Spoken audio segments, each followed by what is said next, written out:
Come over here, bud. I'll get you a pill and we'll go on our thongs there. And we're going to go for a rip there, bud. Oh, going for a rip on the thongs. Oh, hey, I've got a question. I know this is very deeply personal to everybody.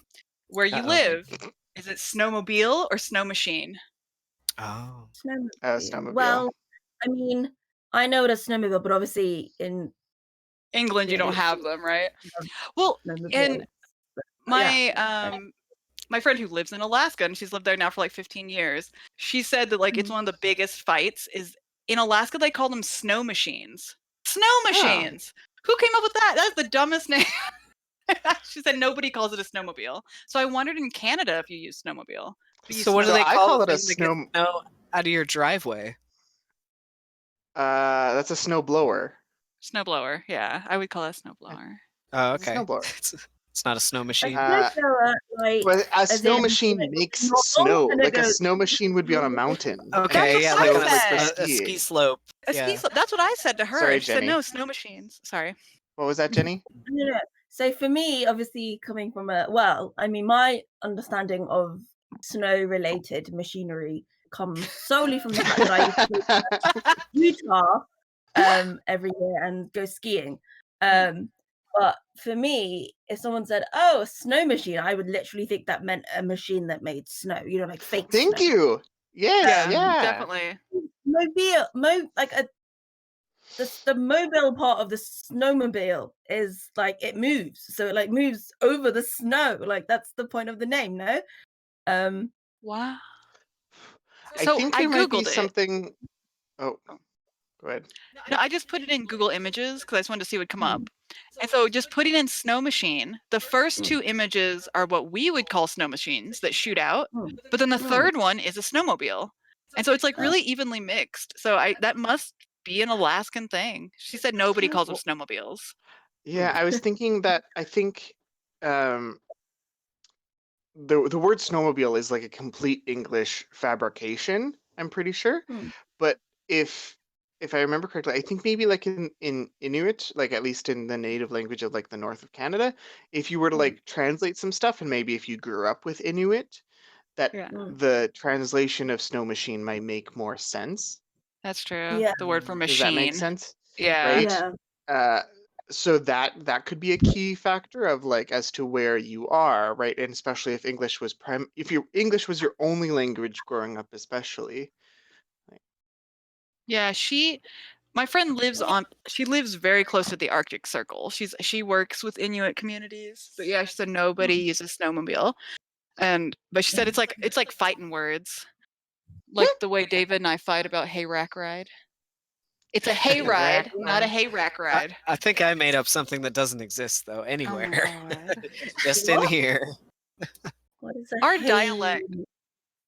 Hey. I think I heard it said by somebody else and just took that to be the end all be all of what would you called. call a ride at Halloween where they put the hay bales on the back of a tractor and like pull it around in the dark like in a field and there's like spooky scarecrows and oh no, somebody got murdered. I realize this is a very North American Halloween tradition, but because they don't do Halloween like that in England. I don't come from a farm background. So if I was zombies coming out of the corn and chasing us, and that kind of stuff.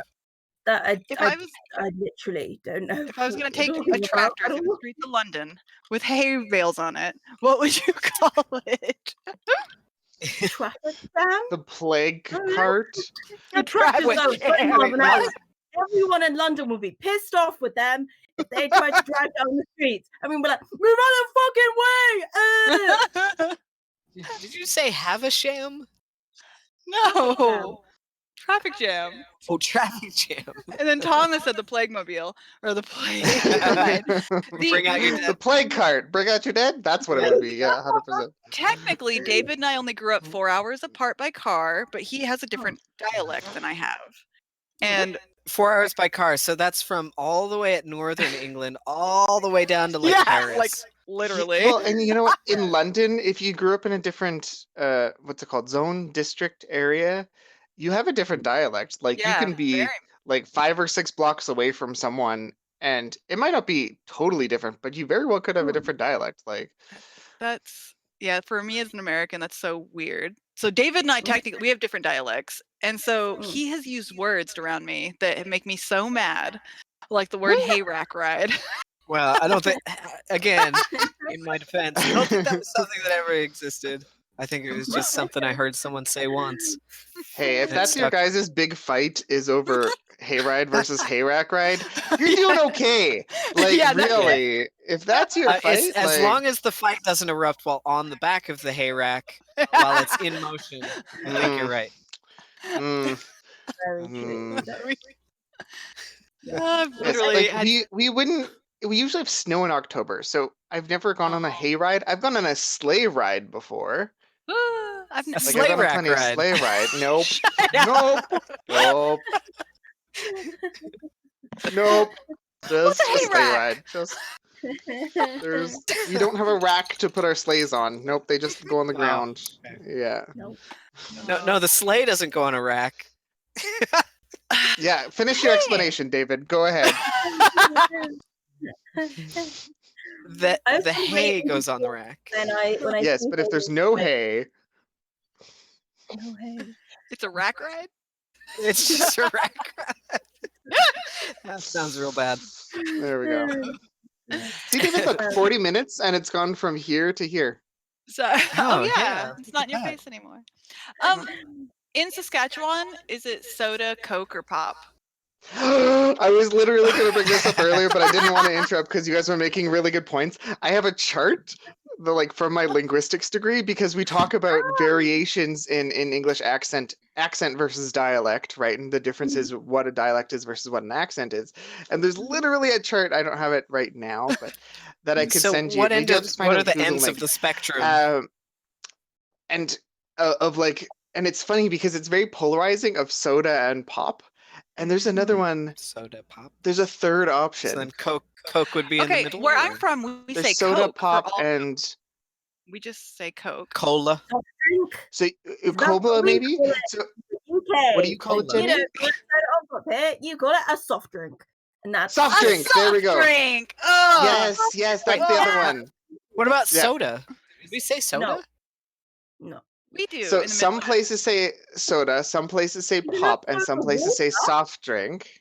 That's the only. Okay, and but it's funny because You said, can I have a soda?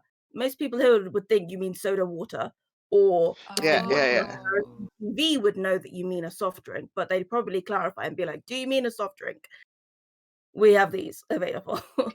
let's see. Well, that's the way it works. Okay, so the closer you get to Atlanta, because Atlanta is the headquarters for Coca-Cola, we down here where we are right now. When I grew up in the 90s, you just said Coke for everything, and then the server would ask you what kind. Yeah, you'd say, "I want a Coke," and they'd say, "Oh, what kind?" Oh, and then that's you would so say, what kind. weird. And so, like a Coke would just say, Still get that. Even in 2020, we're Fanta? 2021. yeah, we probably you would still just, get that. Thing, I don't. yeah. Like if someone because said, what cola would you like? And could you just say Dr. Pepper? Like Mountain Dew? Like Yeah. So we here's don't the even question. say you're using the word cola. We use the brand name Coke, so we just say Yeah, so does I Coke want a mean Coke. just dark fizzy beverage or Yes. like even like a clear Dark, fuzzy usually. beverage? No, dark. No, dark Yeah. one. See, that's the key is that you use the word Yeah. Coke specifically for a dark fuzzy beverage. And then No, they can be like, Sprite. do you want diet? Do you want cherry? Do you want like whatever, right? And go Yes, into right. variations. Exactly. But if you and I wanted a think the clear opposite would have been fizzy a Sprite. beverage, what would you ask for it? A Sprite. Ooh. Would you Right? like a If you Coke or a wanted Sprite? if Yeah, you want like yeah, that's 7-Up or Sprite or like I don't know, there's an Uh, orange Sierra one or Mist. purple or in the Oh. US. Huh? Do you have a drink called 7-Up? Yeah. 7-Up, It's- Sprite, Yeah. Sierra Yeah. Mist. They're all Sierra about the Mist, same. yeah. Are they not like They're not a Coke. it's just I don't it's just know. a Pepsi versus Coca-Cola brand. Yes, Right? it is. 7-Up is yeah. the Pepsi version, Sprite is the Coke version. Coke version. And so if I wanted a non-dark soda, I would just say the name. But if I wanted a dark soda, I would say Coke and then let the lady ask me which one. But I would never do that if I wanted a Dr. Pepper. What other Oh, Dr. Pepper is always in its own league. It's its own category, and Mr. Pibb is there with it. I only have so many slots in my linguistic category thingy, okay, guys? Like, you can't make it's it a more web. complicated. It is a dark web of interconnectivity. You know what? I'm just not going to interview you if I have any weird linguistics questions. I'm just going to... It's more of a soda multiverse. The soda collective universe. We actually not David. David's from what the middle. variants on Coke? Like, it's Coke. It's either Coke You have or diet, Pepsi. cherry, Pepsi and then is just a kind of like lime. Diet or like lime, Zero. Yeah, Max. Coke Zero. Zero, Max. Yeah, there's a bunch. They'll ask you what kind, or yeah. So your say original question was, what do we do in Saskatchewan? Yes, Saskatchewan. Yes, Saskatchewan. Saskatchewan. Like just kind Bless of like you. even it all out. No, well, yeah, exactly. Yes, you've almost got it. We say pop. Saskatchewan. Pop. You guys I are know pop. we say pop. But I know there are other places in Canada that do soft drink. Like my grandpa usually does. He says ask for a soft drink. But and there are other places I think that do soda in Canada, but I'm not really sure. But it's mostly pop and soft Pop. drink. That would be way down far south. Eh? The soda. Near Where near would- Fargo, you'd where say a would- soda. The soda. Yeah, I Yes, would that definitely I can see say- that. Yeah. I'd definitely say it's soda in Minnesota. Yeah, it's soda. Because I was just up there. Because pop is pretty much only Chicago in all of America. It's just Chicago. But you get to say it awesome when you're in Chicago. It's pap. Pap, Not pop. pap. It's pap. You guys want You want a pap? a fried chicken and a pap? You know. And Jenny, Sausage if and a I pap. was in, like, I guess if I was in Saskatchewan, if I asked for a soft drink, would they understand? Like, if I Yeah, they would know. either, they know. If They I would asked know for a what soft you drink mean. where in southern Illinois, would they know? Well, they would just ask you what kind. They, Yeah. they would, but they would know you weren't a local, but they'd know you're not a local anyway because you have a very posh English accent. I'd hope so. But David, They'd be like, "Where are you from? Africa?" one of my other big, No, literally, they have no idea about the rest of the world. one of the other cringy fights we've always had for about 15 years now is David ordering through the drive-through because he's not from around here and he doesn't use the right words in the drive-through, so nobody knows what he's talking about. So there's just a really words. Is that different? What? Yes, I just can't explain it. Sada's always like, "May I please have?" First off, like she's doing a prayer at night or you something. always say, "May I please have?" You don't say, "I want something." First off, you rude ass Northerners. It's always "May I have?" No, it's gimme a. Ah. We can tell where you're from by how rude you are to drive in the drive-through. No, you started out with like a gimme a like that. May I please have a Coke? Yep. Get to the point. Get to the point. Too much fluff. Let's get this I've always drive-through said. going. I pretty much always said, "Can I have a?" I feel like my sure. family would have just smacked you in the face as a kid. Oh, could I have? Hey, oh, I even wasn't more raised in a polite. barn. Wow. I'm quite polite when I ask for things. I feel like most British people would just be like, "I want a blah blah blah blah blah blah blah blah." I'll please." have a. But I guess I'm when I ask for things in for food and stuff like that, I always just revert to extra polite, Yeah. please have blah blah blah blah blah blah blah blah blah blah blah blah. So when you're indecisive, you don't look at the menu and go, "Give me a fucking." Yeah. No. Like my grandpa used to do. Just give me Only a goddamn when- Dr. Pepper. Yeah. No, I was raised to never say "I want" in a restaurant or in any sort of ordering situation. That's See, and very I rude struggled here. so much in Japan with the difference between okudasai and onegaishimasu. Yeah. I could not wrap my head around this situation is that, this situation is the other one. And Yeah. even going out with my Japanese friends and trying to okay, she's asking for a beer, but she's asking for pretzels. Are they two different things? Right, because I think it could depends not on wrap my head around it. I think it depends on the difficulty of the task you're asking. So if it's a very easy task, like there's a Oh. pencil on the other side of that person and you can't quite reach it, you would say, "Oh, kudasai." And pizza Or kudasai. like just like a bowl, like a beer. There's a tap right in front of you. Can I just grab a Or pint, kind of a thing? tap right in front of you, or the waitress's sole job is to bring drinks to the table. Then it'd be Right. okudasai. Or hitotsu kudasai or something. Yeah. Now, if you're at a fancy place, maybe they have to go back and like submit an order to a chef, or you're asking for the bill. I would say onegaishimasu in that case. I'd say onegaishimasu. I think because anything you have to bow with, if you're feeling really bad about it, you're gonna Yeah, onegaishimasu 100%. it. That's definitely onegai. I learned that there's definitely some politeness variant between onegaishimasu and okudasai, and that much I knew. But I've never thought about it that way, David. There's that a makes little a lot nuance of with the way you sense. say the word too. Okudasai is a very blunt end, and so I think that's just a snappy, quick thing. Whereas onegaishimasu, it trails off because you expect the person to walk away and start the task before you finish. Onegaishimasu.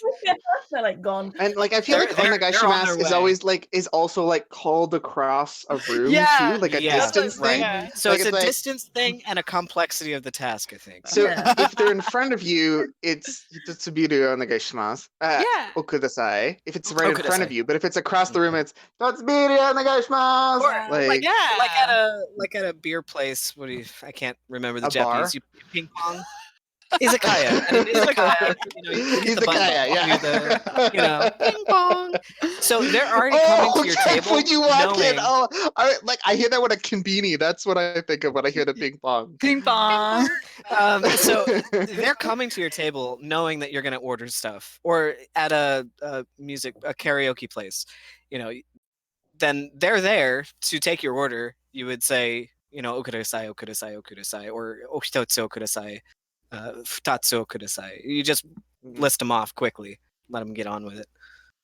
Which is funny because you would tell the waiter kudasai, but if it's one of those restaurants where they yell it to the kitchen, they would turn around and yell it to the kitchen, onegaishimasu, right? Onegaishimasu. Definitely, Polite. right? More polite. Yeah. Mm. Yeah, it's Huh. such It's a it's respect weird in thing. different cultures. Yeah. And I think okudasai is like a baby talk thing. That's the first way, please and thank you. Oh, that's like the Whereas basic. onegaishimasu is like, once you get to junior high and above, you better be using onegaishimasu. Yeah, and Especially I to think your what elders. when I Yeah. got into the habit, I just started using onegaishimasu for everything because I was like, Yeah. you know what? I'm Canadian. I'd rather err on the side of politeness rather than like Yeah. not be polite, right? I I'm was the the same way. same. I think Okay. yeah, I used Level of onegaishimasu. effort involved. That's Yeah. interesting. I usually used onegaishimasu. But I think Yeah, it's like I always you. do that. I felt you don't want to be the more rude person, right? You don't Yeah. want to. Well, when it came down to the two terms, the one that I heard more in public settings with our age group is onegaishimasu. So we just Okay. started using it more. And I only heard okudasai when little kids were asking for things. Oh, see, I So heard it I a lot just with my stopped using it. Japanese friends used it quite a bit, but And in that could very be specific dialect. settings, and I couldn't figure it out. Right. Like she grew up in Fukuoka, was one of my best Japanese friends. So Because I'm trying to but think just- about that. You were I saying lived in something about it, Jenny? Fukuoka. You were saying something about it Was I? half a minute ago? No, it's okay. It's hard because like we just sometimes keep going. yeah. It's okay. Where were you going with that, David? Then Oh, I don't remember. yeah, no. Somewhere. I was going to say though, I was just stuck on the, when you said that ping pong when you go into kombini. And I remember one time I was so frustrated. Family Mart has that little jingle that like plays every now and again. And I could not work out what the hell the jingle was saying. And I remember just in my like ditzy gaijin way, like I remember I just went up to like the lady behind the counter, like when I was paying for my stuff, and she was quite young and like seemed quite friendly and chatty. So I remember just asking her, I was just like, what are the words to this song? She like paused for a Aw. second and she like, listened to it, and then she like told me, and I was like, thank you. Wandered off. We had that. So now I know The words. thing. There's a phrase that waitresses use when they are leaving the table, and it's oshomachi kudasai. Oshomachi kudasai. Oshimatsu Right? kudasai. Oshimatsu Kadasai, where it's like, please wait while we do your Yeah. order. But Oshimatsu when we first Kadasai. moved to Japan, we lived in Osaka and we couldn't understand the Osaka Ben. And literally, it drove David and I nuts for like 3 months. We were like, what is this lady saying to us? It was like every day we were just like stare at our waitress as they said it. They say "ojomashite Yeah, kudasai." but will you be back? Ojomashite Will you be kudasai. back in a moment? Yeah, Will we were you? Oh my gosh, the Yeah, it's worst. "ojomashite kudasai," Ojo. which is a little bit different. It just sounds a little different, especially when they say it quickly. And I think Ojo. that threw us off. Ojomashite kudasai. Just because It it's like was got an extra syllable. "Ojomashite kudasai." Yeah, well, different sound, different syllable. when you study Japanese, you're always learning Tokyo Ben, right? And so that's Right. all the textbooks are in Tokyo Ben. And then we studied abroad in Osaka, which has its own dialect. So we felt like the biggest idiots because we would study Japanese for like 6 hours, go out in public and not Couldn't be able to understand speak anybody. or understand anything. We just like, I felt like such a Yeah. failure until Well, they didn't have the immersion in that area that we needed for what we were studying. well, there was no Tokyo Ben. And then Right. we felt like idiots for about 4 months. We're like, okay, I guess we'll just never learn Japanese. And then we went up to Tokyo at the end of our study abroad period and we could understand everybody. We're like, wow. We were people like, are wow, this is magical. yeah, I People felt are like, actually speaking Japanese here. No. Wow. Yeah. I know. We didn't feel Yeah. like complete idiots. I felt like such an asshole the entire time we were in Osaka because I was I studying just felt like I so wasn't hard. studying hard enough. Right. We would go home and like I'm failing school. Why am I failing school? yeah, that was awful. Okay. I'm sorry. We hijacked that just to talk. It's That's okay. okay. It's fun. We need- It's fun visiting with friends. Yeah, I know. Well, speaking of visiting with friends, shall we begin? Segue! Oh no. I didn't even think about it. I was waiting for one earlier and then I just lost track. It's fun to catch up. All right, I'm going to read a very short spiel and we'll get back into it. So it's been a long journey from drinking ale at the Harvest Festival to seeing each other repeatedly killed and resurrected in an endless day, all at the whims of a genie named Foreteller. Seems the genie got himself captured inside a hookah, the same one you all now stand around in the main entry hall of the Colchester mansion. It's hard to believe the frustration this pipe has brought you all. You've been down a bizarre rabbit hole of rival brewing families, lost children, court intrigue, occults, mind control, and a monster that's been very hard to kill. Until now. You did it. You killed Grimfang, you recovered the artifact for Prunus and Calypso, and Foreteller, 3 wishes, and an end to this nightmare could be right in front of you. Lilith, Eudora, and Juniper, and Short Expectations stand in a small circle around the tall glass object, 6 pipes draped down to the floor. Behind you, slumped against the wall, coming out of his daze, is Carlton Clarence, who made his way back to the manor with you all. Shame no one ever wrote down the schema for one of those, Lilith says, eyeing the construction of this device. Do you lot even smoke? No, you. Linda looks awkwardly at Jen as we like tried to figure out the hookah for a good chunk of last session. That's right. I'm Jen- more of a social smoker. I don't have a snuff box. We bought Ooh, some. Sub-Q will Oh, yeah. Whoever had it. Okay, so you have your tobacco. We don't know how to use it, so please help. Who smokes? Who smokes in this day and age? I don't. We could call Juniper says no. Charles. That's right. Because if you Yeah. smoke a pipe, surely you smoke a hookah. I can show you how. Give me a minute, says Carlton, still Oh. clutching his head. Oh, should we Oh, Carlton, you showed up for work today. Oh, how good to see you. What was the last thing that happened? Can Safkeen run to the kitchen to quickly brew up a little cup of tea for him or something? Yeah. She'll come back and give it to him. Did you guys see a dead person down there? Did we? No. Yes, we Should we? did. We did not investigate, but we saw a body with blood. Yep, we did. Well, No, we didn't. bastard's dead That's then. yeah. Wait, when did we see a dead person? Shh. When you threw your cup, or sorry, when Hawk, what's his name again? Your Krampus? familiar, Krampus, Yeah. picked up your Krampus. cup and then dropped it. He said that the light radius, one side we could see just a faint outline of the spirit hugger, and just on the other side there was a pool of blood and like kind of Oh. like a body on the ground. Mhm. But I investigated the room, Not at so all. you would have seen the body. Yeah, you found Oh yeah, the you dead spent body lots of of a time guard. after, didn't you? Yeah, I did a full investigation. Yeah, I said that there was a dead body of a guard. Did I loot it? You did, but it was just normal guard gear, just a suit of armor and Ooh, a sword. you should have taken it backup armor for Clarence. I should have just rose it and walked it back here with us, so I could have a little minion. that would've worked. Hindsight's 2020 for the necromancer. Probably a good idea you didn't. Hindsight's Don 20, might not 20, like that 20, too much. 20, 20, 20.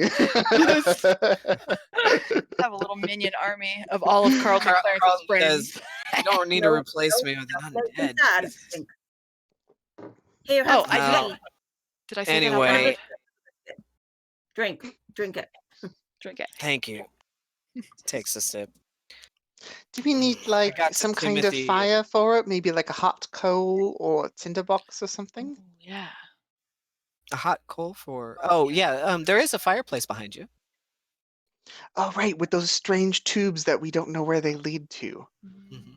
I Uh-huh. have a tinderbox. Okay. We'll just say there's some coals that have been left in the fire. Seb's been keeping an eye on the place, so he Yeah. keeps it nice and toasty. Seb, can you start a fire, please? He blows out a little bit of flame. Just like flamethrower. And Lilith looks over. I'm It looking." seems to be. It's still sputtering, and she goes over and tweaks it a little bit. I'm trying to give him fire abilities to help out keeping the house warm. And she tweaks one of them, and it blasts out a little bit firmer. Yeah, almost there. And it makes a nice little fire in the fireplace. And now Seb has an additional ability. He can shoot 10 feet of flame. Oh, like a burning hands kind of thing. Yep. Yeah. Out of And sorry, just one hand. As Who an all is action. here? We're all here with Lilith, Eudora, and Prunus is here too. No, Prunus is not there. Who's It's the third Eudora, Juniper, NPC? Seb, Lilith, and Carlton. Juniper. Oh, you can't see Juniper's name tag. I can't see any name tags. Who's the Huh. redhead? This is Lilith. I'm assuming the redhead is Lilith. Yeah. I'm not sure why it's not showing them to you guys, because the name. I see my name tag. Yeah, I see myself. Maybe you can only see your own. Okay, well, maybe you can only see your own. But yeah, That's okay. Carlton's over here, and then Mm. Lilith is the redhead, and Seb and Juniper is the little dancer. Eudora is the one with the staff. Makes sense. There you go. All Owl right. speaker Eudora. Owl speaker, yes, that's correct. Owl speaker. I don't know if we want to do this right now with all these people here. Unleash a genie. A genie. Yeah. He's very powerful. Yeah, maybe not. Very I mean, Carlton gets up and he kind of hobbles over and sits down next to the hookah. Well, we gonna do this? I can show you how. You're gonna do it. None of us. Carlton, No, I you do. met Foreteller before. Do you consent to being in a room with an all-powerful genie that could probably kill you? Couldn't get any worse than it already is, right? That's the spirit. That is an incredibly depressing mindset to have, Colton. I don't feel so great after that crap that you gave Kimothy and Jimothy. I didn't tell them to share that with you. You make I your didn't know own what it was. choices, Carlton, in life. yes, and Carlton a asked lot this. of We're going my- to have a very strict conversation about drinking on the job. That's right. You know, we don't have to have that conversation because all the bad shit that's happened to me in the last couple days has been because of alcohol. I think I should probably clean And up. you You know what? are now. That's a very good point, but write-ups are important for company records, you know. So keeping track of, you know, Oh, I whatever. think. Pretty sure. What? I'll pay you back by showing you how to use this thing. Now then, Okay, who's got deal. snuff? 17 Right. do you still have it? But here, smells weird. Don't like it. Juniper, I know you have business with Foreteller, but Eudora and She says, "Oh, I'm going," and she rushes over and grabs one of the pipes and sits down. You don't even know how to use that. Do you? He's gonna show us. you other two, Eudora and Dreamweaver? I've had a long day. Are you sure you want to be around for this? I will stay back. I'm kind of curious to see what will happen. Which actually, and it's really interesting because with the Hallow spell, is he allowed to Yeah. even come out of the hookah? Right. What is it? Eudora speaks up and says, "Actually, maybe I should go and get Prunus."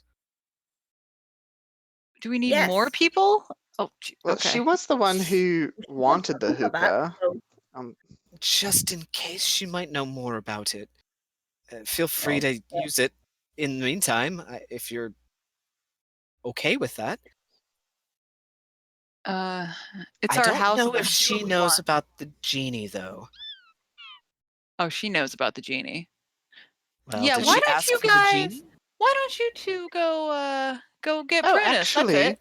Yeah, you guys I mean, go get as long Prunus. as and as long as he can actually exit the hookah safely, the house might actually be the perfect place because if I remember correctly, Celestials elementals, phase fiends, and undead can't enter the area, nor can such creatures charm, fight, frighten, or possess creatures within it. Mhm. So, I And mean, technically, I if we let you did, do the reverse as well. Well, I think that was your other ability, was to keep things in, right? If they're already inside. oh, I don't I thought remember you about wanted that. that as No. a... A password. If someone has the password, That was then it, they the can be password. Right. they can be let in, and or if I include them in my description of short expectations, then they are exempt from those rules.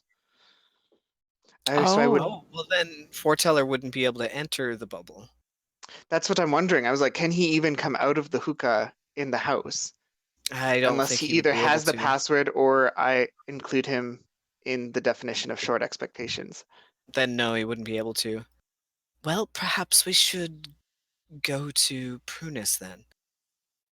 Do you think I could Prunus has send some her a kind of message. maybe I ask think her I'm if she has some kind of protection circle or something like that? Okay. Yeah, she's go ahead and cast message. Prunus, I believe we've recovered the artifact. Short expectations would like to come and visit. Are you free? There's a moment, and then you see some recognition in her eyes. She looks up as if she's trying to remember. She says to come to the museum at the Hall of Justice. It's closed down for the installation of an exhibit. You can use the space. Oh, cool. Huh. Is there something wrong with you? Well, I mean, I know technically Prunus has only asked us for the hookah, but I don't feel comfortable handing over Foreteller.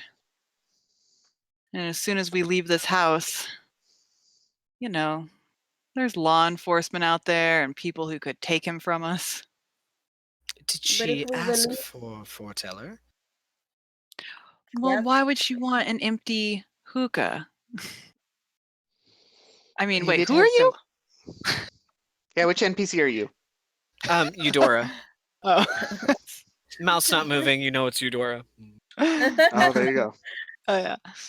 we release Foreteller. We have nowhere to keep him, right? Well, I thought he wants to be free. Can't we just let him go into the world? I don't know. From Does my he want to knowledge be of free? genies, they can, I think, at will go between planes. Probably just go home. Does the Hallow spell extend down to our basement? No, actually, if we were to go down into You could go to the portal either room? the portal room or the rock room, the Hallow spell doesn't reach those. It goes down the staircase a little bit, but not really down the hallway. So we could go. Only what you can see here on the map, and then part of the yard up to the gate. Yeah. Do we want to go down to the portal room, which is next to the Feywild? I'm not sure we want to release him around there. Or we could go to the rock room. I'm pretty sure an elemental of that power could go to the Feywild anytime they want it. Yeah, we could I go know, to but I don't want him to open the gate and then we'll have to close it. And yeah, let's just go. We could go to the Lithobolia room, and then if something happens, we can retreat up into the house where he can't come and get us.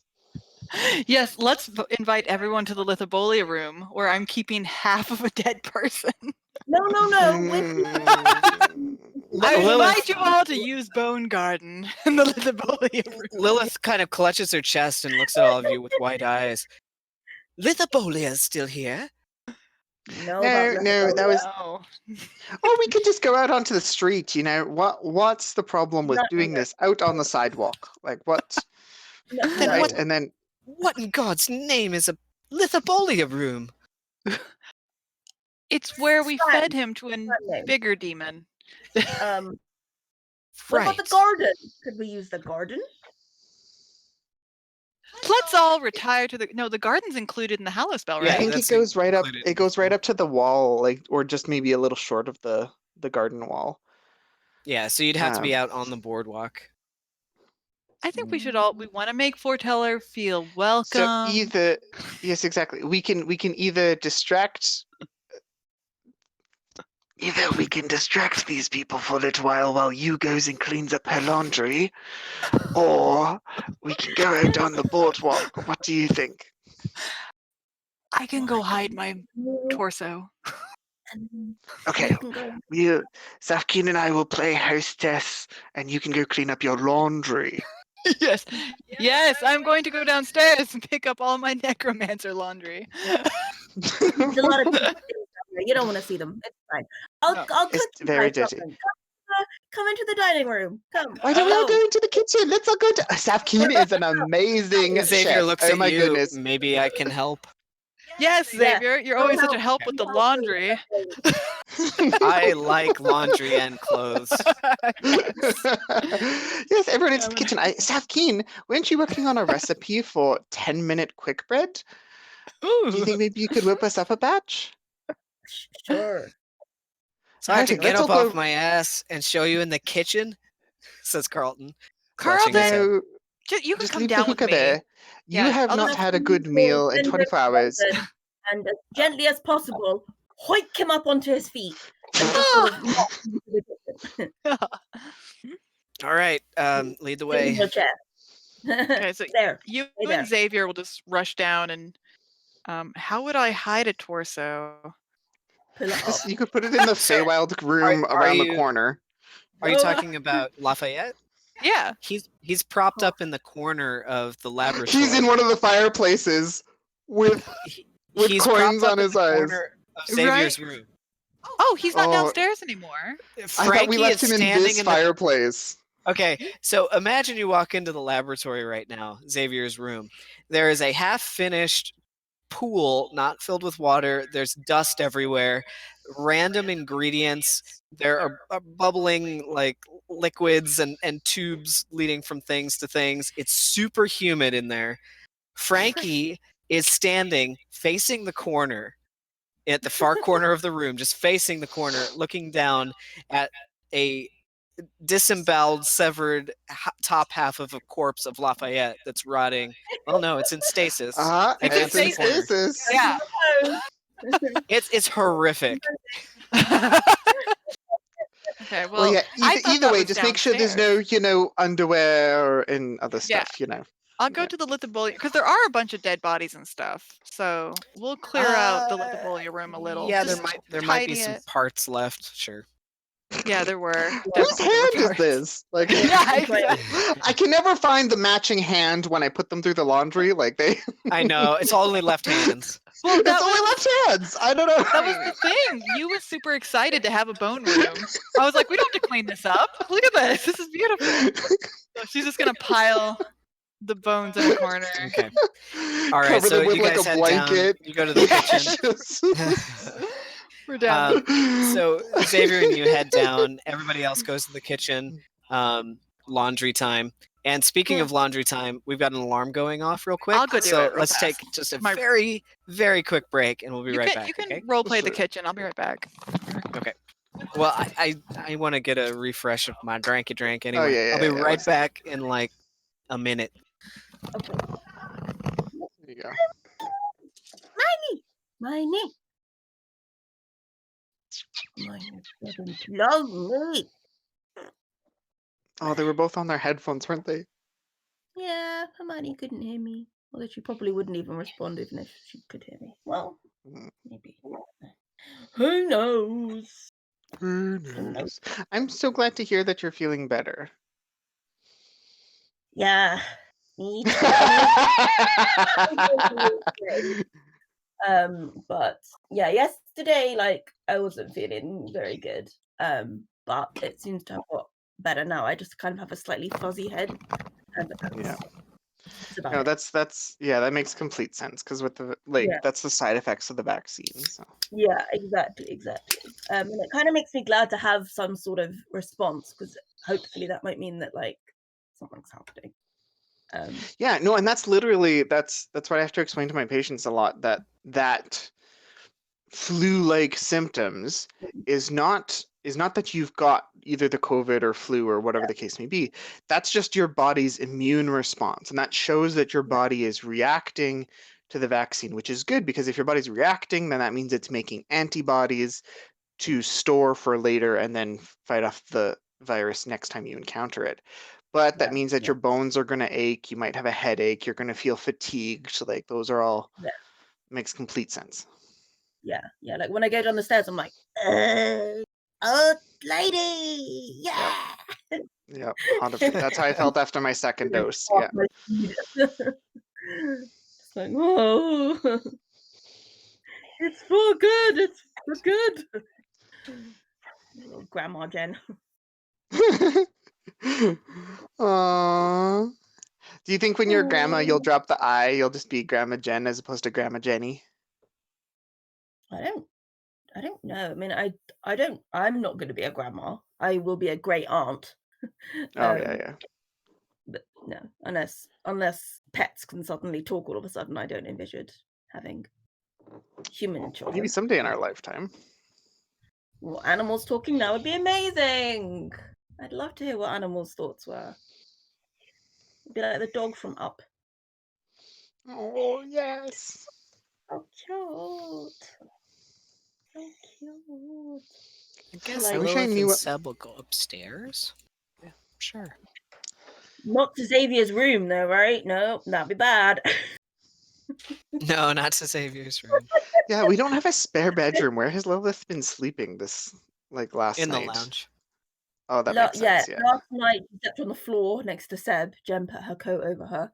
But we have a few spare She's been rooms on the sleeping ground. in one of the comfy chairs of the lounge. And Yeah. she's got the laboratory open upstairs, like the forge and inventing room. Oh, so she can She's go been in there. hanging out. Yeah. Isn't But she's that not going in the Xavier's lab since that's Xavier's space. Oh, okay, Xavier's lab. Not the lab. 'Cause we said that I there was a think lab. I think one thing that Lindell's gonna ask,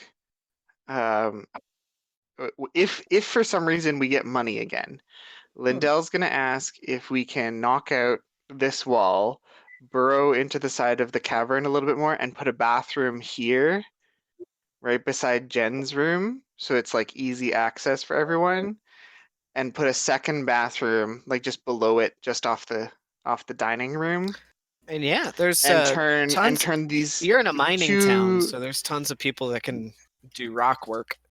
and she was going to Yeah. propose to turn one of these two front, like, welcome rooms, turn one of them into a, one I was What thinking you of turning guys into like a need. spare bedroom, and the Mhm. second one to turn into like a guard post office, so Right. that like Right off Carlton, the and if we main have, door.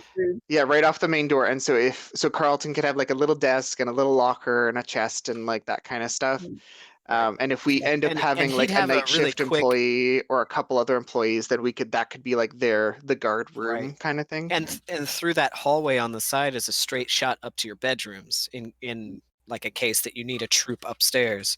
He would just have Right, to right. dart down the hall and up the stairs and he'd be there. He'd be at what, Jen's room? Yeah. Yeah, that staircase So- leads up to Jen's room, right? Yeah. Yeah, that's a good access point to stick somebody. So But yeah, what that's you what I was really thinking of need is a turning this. teleportation circle room. Well, that would go in the basement outside of the Hallow, right? Yeah, put that in the basement. Yeah. Right. Yeah. So that you could bring So things that's back what I was with you thinking, if was you need. turning this far room, this ante room, because we haven't used it for anything, into a his spare bedroom. quarters. Yeah. Turning the close one Oh, here, into yeah. the guards' quarters, because that's like the best access staircase for troops to come up. Mhm. Or is that the best staircase, or is that central staircase better? For troops? I think Like being if- off the side there, he has access to pretty much everything. The furthest thing for him would be the cellar. So then, maybe because of the windows. So maybe turn the one with all of the Actually, windows The into the third floor guard is room, pretty because that far makes away sense for from them there to be too. able to see.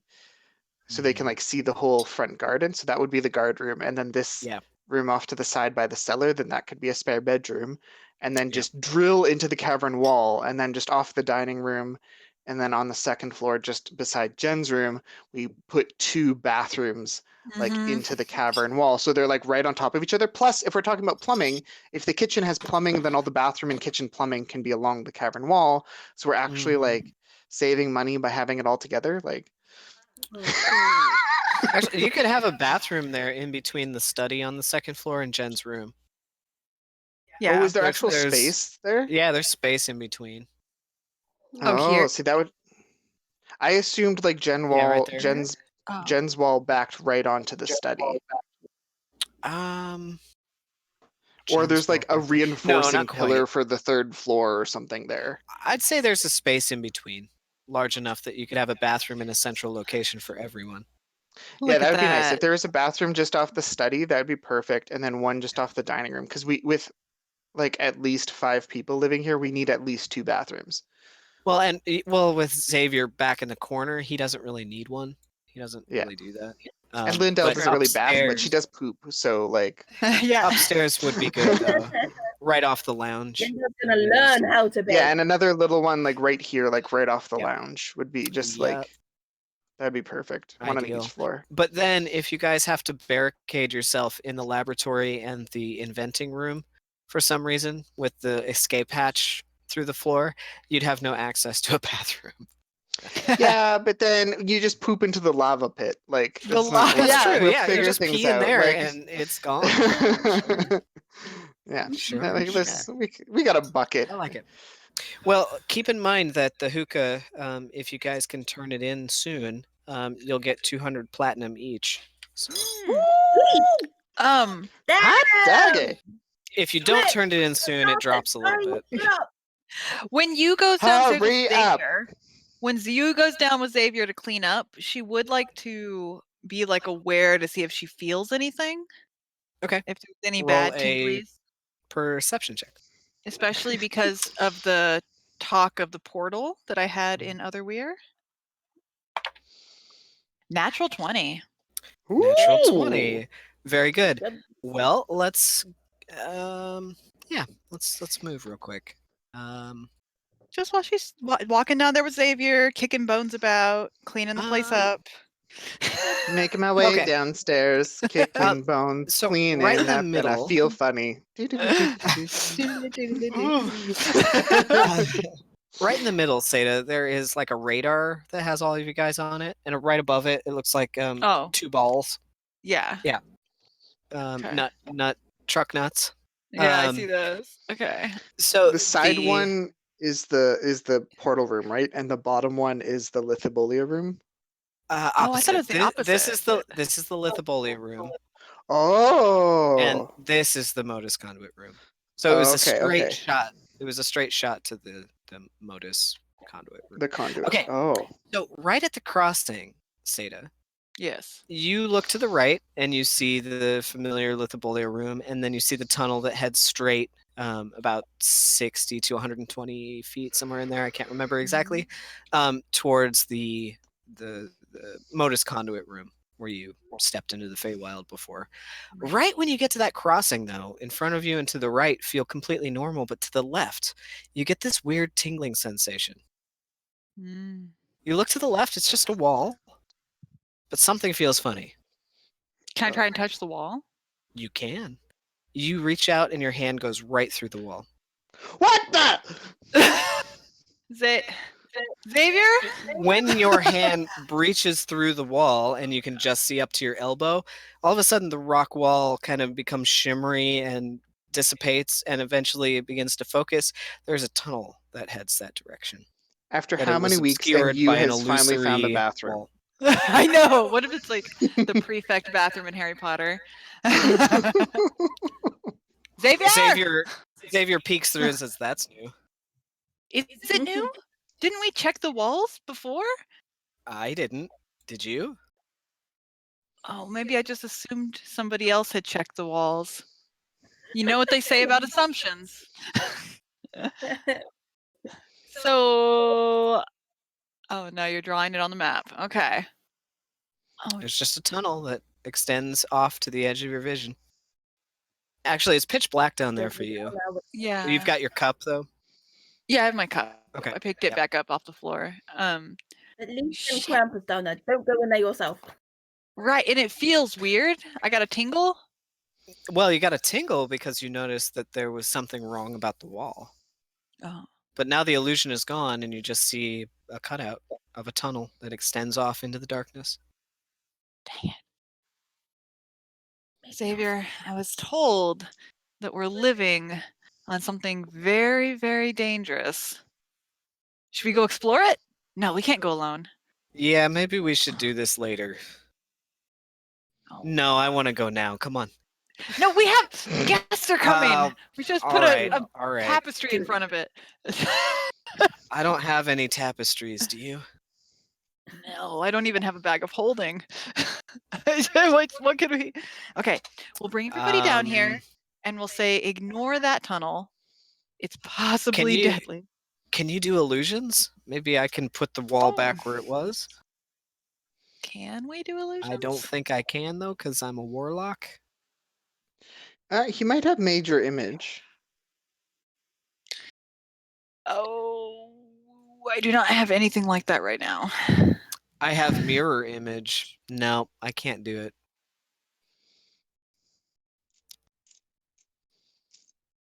Okay. Then we I just could Eldritch Blast it. No. Okay. No, Xavier. That's all right. We'll just act like this has always been here, and we'll just give big winks to Lindell. Yes, and Safkeen, and You notice that when Xavier whistles, he's not actually whistling. He's just going ha ha ha ha ha because he can't whistle. Oh yeah, you don't have lips, Xavier. That's so cute. He doesn't have breath. Oh yeah, that's right. You don't breathe. Okay, she's just gonna ignore that for now and walk down into the Modus conduit room and just make sure there's no bodies or bones sitting around. All right, yeah, you go down there. You do see some monster parts that are left over from some of the Quasit that you fought. The what's it? The Quasit, the creatures that came through the... Oh, no, wait, you're in the Modus conduit room. There's just a little bit of gore and ichor and slime in a drag mark across the floor of where you guys took Lafayette from the middle doorway and drug him out of the tunnel. Looks good in here. Looks nice. All right. Well, there's no incriminating. Wait, there's a body on the floor right here. Where is Here in front of me. Oh, that was Lafayette's corpse. Yeah.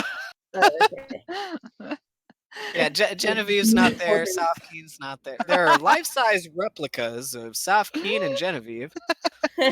We are dead. And in No, uniform. there's just a slimy pool of blood there. Ew. Maybe you should clean that up before bringing people I back. know. Okay, she'll with what? One of her already soiled handkerchiefs, try to clean up the blood pool. I think you'll need a lot more than one. I'll say you do notice that the black tendrils that shot out of Lithobolia and went into the portal are gone. They're not on the floor anymore. There were these weird, like, abyssal tentacles that outstretched to the floor into that room, but yeah, they're not evident. So evidence of Lithobolia is kind of evaporating away, like It's completely gone. Okay. Like wiped from the floor and the rock surface. But probably just like phased out of existence, different planes, different rules. It's all fine. Okay. It looks nice and clean. We'll go up and get everybody. Okay. All right, so you head back up to the mansion. Everybody is in the... Oh, let me move you guys. There we go. Everybody's in the kitchen. Oh, Xavier has smells real good. prestidigitation, so he could have just used Oh, prestidigitation to like Oh, clean yeah. up the Yeah, floor have a him little clean bit. it up. He could sweep It cleans up real good. There you go. Am I just covered in blood before he casts it? Have I got Yeah, blood yeah, pool? so- like Genevieve did. You just smeared the blood around into your clothing, and then he magically prestidigitates it away. Thanks, Xavier. Okay. I still don't know what our plan is. He grows a little flower and puts it in your hair. Xavier, if you were trapped, thank you. If you were trapped in a hookah and you had to do other people's bidding, how would you feel if you woke up in the Lithobolia room? Scared? Welcome? Creeped out? Confused? Would you feel homicidal? What's that like? Oh, well, I'll tell you. It's when just deep inside you just want to kill everybody around you for no real reason. Oh, so like all the time? I was afraid you were going to say that. Just kidding. You creepy little fae. No, I don't know what that feels like, I guess. Okay.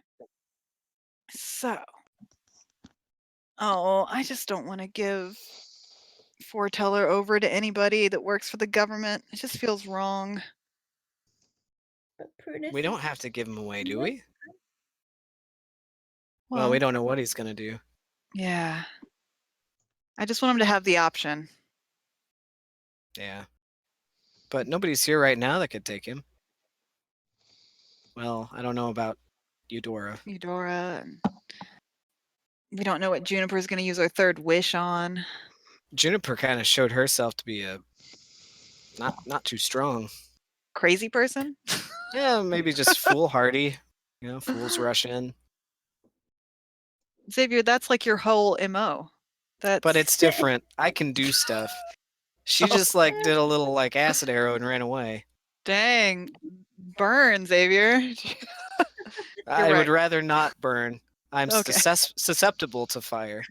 We won't invite her to be a member of Short Expectations. We'll kick her out right away. Don't worry. She's not cool enough to hang with this crew. Eudora? No, Juniper. Oh, Juniper. Yeah. Neither of them. Yeah. And who's the other one? Pretty strong. Yeah. There's another one? Carlton. No, there's another girl, right? Wait, Xavier, is this happening? Am I hallucinating? Where are we right now? So you guys make your way back to the kitchen, and you walk in. You see the hookah. Juniper and Carlton are sitting on the floor with the pipes. Eudora is just kind of back against the wall. Lindell and Safkeen, you guys are kind of preparing a little bit of a snack. Genevieve's munching on a biscuit. As we're preparing snacks and just like small talking in an awkward Lindell and Safkeen, like we're just wasting time. So, oh look, a pinch of parsley. How thoughtful! Like, do you use parsley? She uses parsley all, but like, I imagine I'm wondering. Safkeen getting angry and just smacking the dish out of her hand. No, like Hell's Kitchen style. No, your knife work is terrible. No. I'm sorry. I thought a little bit of greenery would go a long way. I'm kidding. But as we're small talking, can Lindell take the measure of Juniper in how she's acting and like sitting down right away with getting the hookah and whatnot? In that, does she seem like reliably mentally stable? Like, does it seem like we can trust her to, if she says she's going to do something, that she'll be able to do it, or is she a little bit still flighty, or a little bit still afraid, go or a ahead and little bit roll still an insight fractured? check. First roll of the game. Oh wait, no, you did a perception check. My natural 20, sir. That's right. I can't deny you that. I got a dirty, not natural, but a dirty 20. Dirty 20 is starting it off real good here.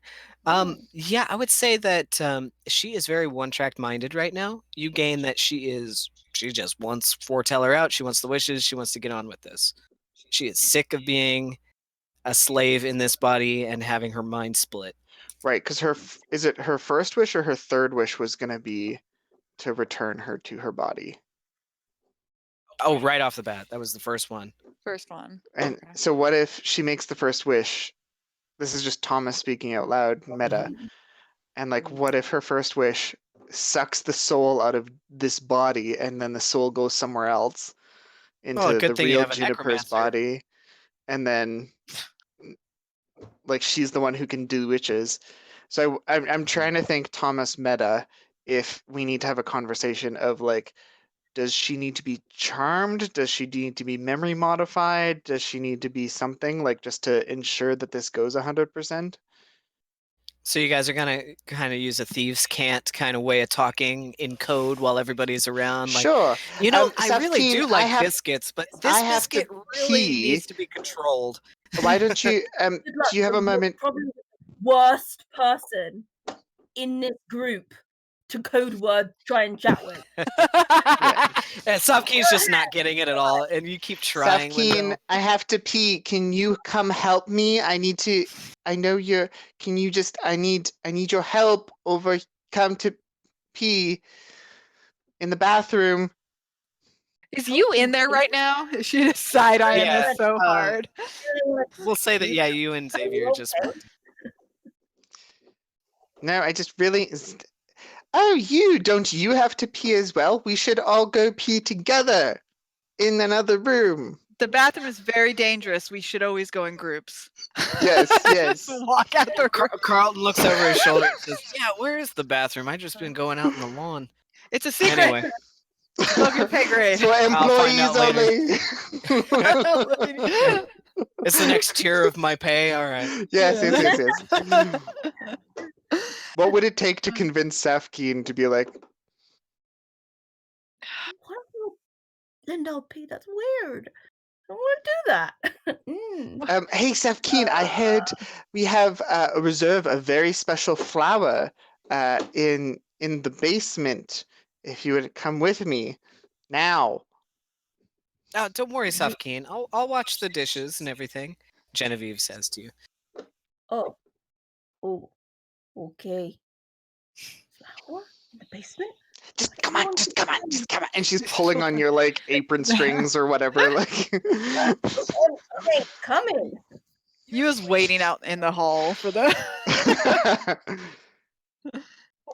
Hey, so Safkeen, I don't really have to pee, and there's no special flower. I just needed to talk to you. No. I just needed to talk to us away from everyone else. I was just wondering, Juniper seems rather rushed, doesn't she, about just making the wishes and whatnot? I'm just a little concerned that if she uses her first wish to swap bodies, that maybe all of a sudden this body, this Water Genasi body, is all of a sudden going to be empty. And then if she's the only person that can make wishes, then we're plumb out of luck for the second and third wish. You know how genies can be a little bit tricksy. I mean, we do have a fairly good rapport with Foreteller. We did help him end the miserable whatnot the first time around, so I would hope that he would help our wishes with good intent. I don't know. I'm just wondering, do you think, do we need to like charm her, or I can dominate her or modify her memory or something, just to ensure that all these wishes go well? Because really, one small misstep with a wish and the whole world comes crumbling down, unfortunately. Why don't we either tell her that she can have those 3 wishes, but her last wish has to now be her changing her body and she has to do the other 2 wishes first, or Well, but we threaten her. well, and the issue is, if one of the wishes is freeing Foreteller, that has to be the last wish, right? Because once he's freed, he can no longer give more wishes. So if we free him and then she's like, oh, by the way, I wish to be in my own body, and he's like, screw you, bitch, I'm free, and he flies off. Like, Is it the body that makes the wishes or her soul? yeah, see, I think that's what we're coming down to debating. Because I can Or definitely Jenny, puppet her body. Right? Hey guys, Or, can we like, do this already? just You a hear just a Juniper moment, I'm yell. peeing. It's a really big pee. Just really need someone to hold my hand. Just a moment. We are Yeah. literally in the Great Hall. They know there's no toilet out here. They don't know that. There are these strange tubes throughout the house. What if that's what I used to pee? Have you ever peed in the tubes, They're Linda? catheters.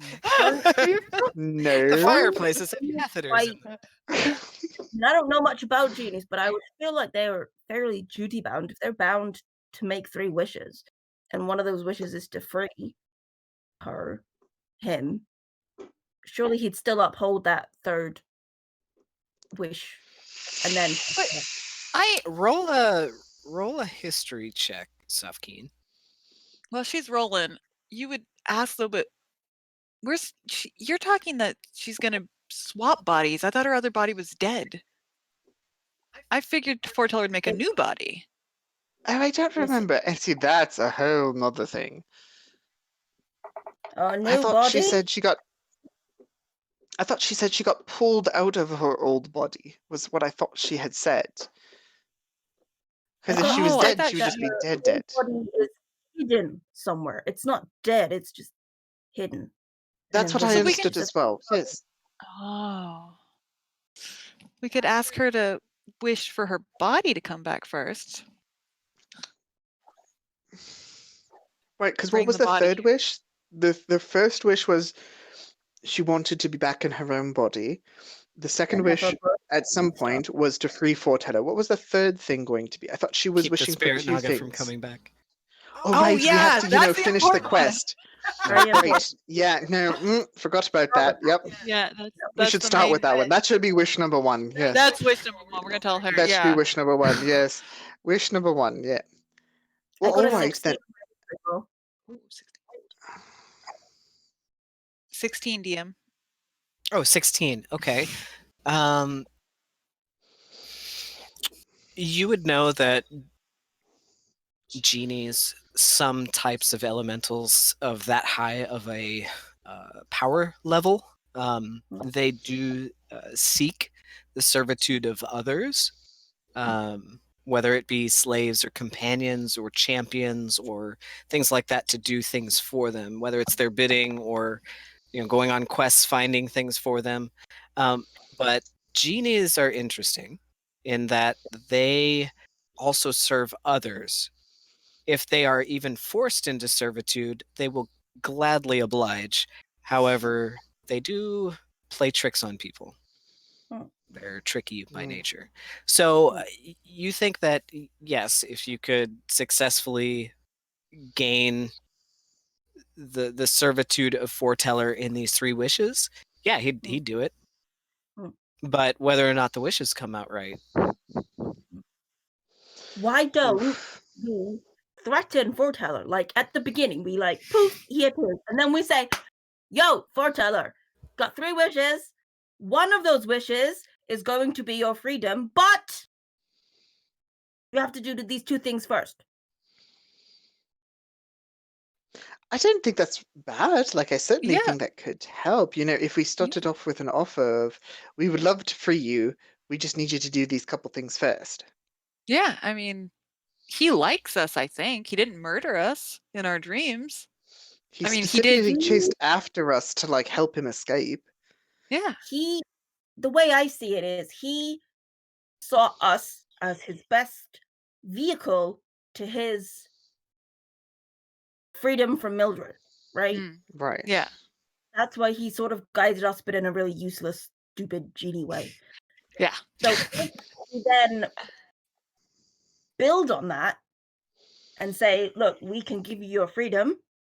We are the only ones who can give you your freedom because you can't wish yourself out of this bloody hookah. But you need to fulfill this first in order to have this. Do we have a deal?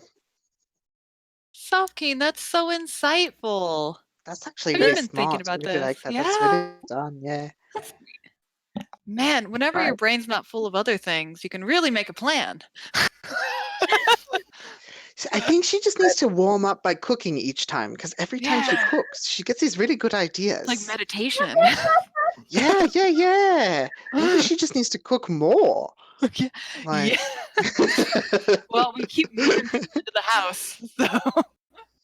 That's good All point. right. We really do need to I get a was spare bedroom, you guys. I know. I was raised with this sort of stuff, this diplomacy stuff. So I don't know. It's in here somewhere. Yeah, no. So then, do we need to? Who's the person making? I would really love to figure out who's the person making the wishes, because if more than one person, like if we're all on that pipe, and it's just 3 wishes of the 6 people that are on there, then it should be fine. But if it's only one person can be the wish maker, then we need to designate someone, and or if we can designate someone other than Juniper, perhaps it's better to do it that way, just in case she does get body swapped. Yeah, that's true. The DM just Right? ran Because away. if it's okay, we're just Yeah. right. Like, I mean, if anyone can make the wishes, what if Safkeen or you or I or whoever made the wishes? And that way, then, if Juniper's body did get swapped, then we can continue. If that one person has to be the one person making the wishes, they can continue making the wishes. Good point, because I don't really understand why we owe Juniper anything. Oh, sorry. Yeah. What was that, Saf? I mean, does it have to be Juniper? Like, there's. Yeah. She's obviously very keen, right? But I don't understand why she thinks we would let her use the wishes. Did we make a deal with her? It's all a blur. Jen and I had a little discussion, and we think she might be the only. But no, we were just talking, and we were concerned because Jen and I, are very smart people, and we were unable to figure out how to make the hookah work. And so we thought that maybe part of making the hookah work was that it needs a specific person to make the wishes work, or to activate, or open, or whatever it does. Are you okay, DM? Sorry, all that talk about peeing and not having bathrooms. Plus the dogs opened the door. I needed to shut it. And I didn't know where he ran to. He just ran off. All right, so what's happening? We're trying to decide that whether we're even going to let Juniper use the hookah. Like, why do we owe her the hookah? Any of us can use the hookah. As long as we promise her that someone will wish for her body back, right? For her to, and we can ask her very specifically how she wants it worded. That, I mean, in theory, as long as she gets what she needs or wants out of it, anyone could be the wish person. I don't know. Does this hookah only have one line that comes out of it? 6. There's 6 of them. So it has 6. Well, so could like 6 people all be do 6 people get 3 wishes? I don't know. Should we try it? Be that generous. Ooh. Maybe we should call Prunus. She might know more. This was her area of expertise.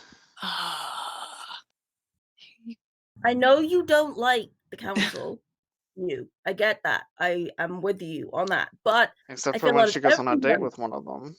I'm not going on any dates with anybody who's you're gonna like, steal my genie. elbows and now, like in the wrist. Oh, Like, right in my shoulder. Ow. I'm sorry. Prunus is the nicest of the lot, right? Like we've helped her before. She seems the most trustworthy of them, right? I mean, it's not we're going Fine. to stupid snobby McSnobby Severin, whatever his name is. Dragonborn snub. Yeah, Yeah. hate him. So, Okay. Trixie.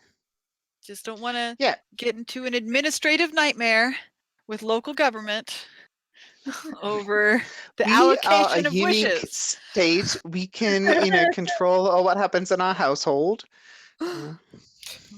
You hear Eudora in your head say, "I'm trying not to eavesdrop. no. If you need my assistance with Prunus, I can help. Otherwise, I'll make my leave." I was curious to find out, but if you're not going to do it, I do have other work. Fine. I just yell through the door. Try not to eavesdrop in our brains.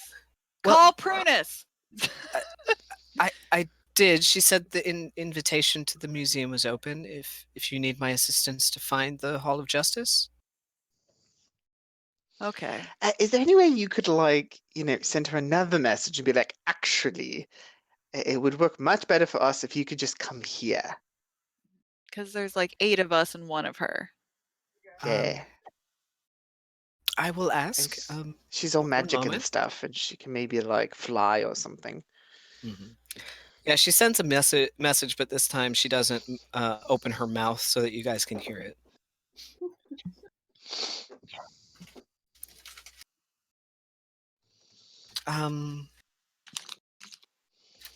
She says that the spell you have over the house will prevent him from entering. She can meet you at the museum. But yeah, we're gonna do it in the basement. Because then we could retreat up into the house. If things went poorly. Well, we can go meet her at the museum. I don't care if the museum burns down. That's a good point. If we're gonna Well, I go mean- with the government option. Hey, Lindell will walk into the room and brush her hands off, as if that's what people do after they pee. Find that bathroom? Yeah. It was long pee. You gotta show me it later. I've been. The yard is just saturated. Yeah. What's wrong with you? It's good for the grass. It's good for the plants. In the middle of winter. Right. It's been 48 hours. What are you doing? What are you drinking? You've only been here for a few days. You're fine. Goblin wine, thank you very much. Yeah, that's a bad idea. Does anyone know Juniper or Eudora or Lilith even? Do any of you know about how this works with the hookah? Does anyone know, does one person get 3 wishes? Can 6 people use the 3 wishes? Do 6 people get 3 wishes? Can only one person make the wishes? Carl looks over. There's wishes? Juniper goes, I don't know. Eudora says, I don't know much about this. I think that Prunus would probably know more. Okay. We're just going to relocate, I think, just a little bit. We're going to go to the museum. But everyone, we're going on a field trip. And Safkeen just finished her baking. And, we can all go together. Yay! Carlton gets up. All right. Guess I'll wrap this thing up. And he wraps up the hookah in the cloth and kind of tucks it everyone under find them. a field trip buddy, so we don't get lost. And yeah, I'll take this eager one right here. He hangs on to Juniper. Hey! Don't know if those 2. Right, No, I will make I my think- leave then. Let me know I if you think need my Carlton assistance. with the hookah should go with one of us, and someone else should go with Juniper. But wait, Eudora, you're Lindell walking just has a into the Hall of flash Justice. of them ducking down the alley. Oh, do you need me to take you there?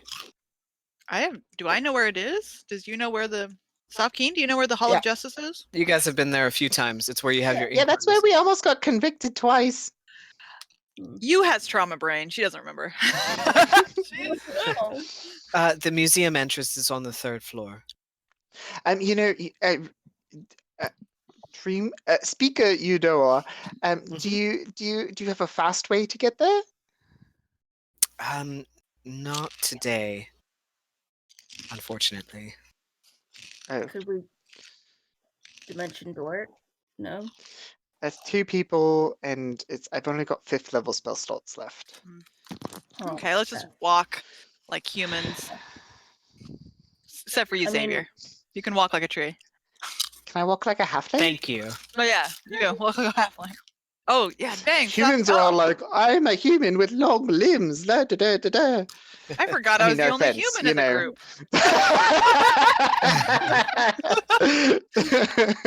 Well, I'm so human centric.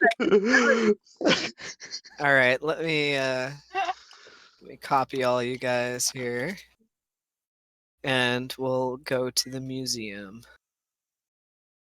If Lendell doesn't walk, doesn't want to walk. Like Safkeen will offer to carry her. All right. Lindell's fine with walking, but if you offer her a piggyback ride, she's not going to say no. Like, like, okay, yes, please. All right. So you guys make your way to the Hall of Justice. You go into the familiar kind of white, gold, and blue themed tower, and begin to go up the red carpeted spiral staircase that goes up to the 2nd floor. You can see there are some other justiciars and troops and guardsmen going back and forth, people carrying books and ledgers this way and that, and rushing around their normal daily business. You aren't stopped. You make your way up to the 3rd floor, and you see there is a set of double doors, and one of them is locked. The other one has a sign hanging on it saying closed for renovation. There's also a stand outside that says coming soon, dinosaur exhibit. Oh no, what if Foretell animates all the dinosaurs? Is my bone in here? mean, it Hang should on be. just a second. The whole map isn't showing. It's cut off at the bottom. Yeah, it is. I don't know why. Um, Hang on just a second. I need to fix it. I'm gonna wish that Foreteller gives me my dinosaur bone back. We get 3 Spirit Naga, Prunus Body, free Foretell. That's it. No Okay, there we go. Dinosaur bone.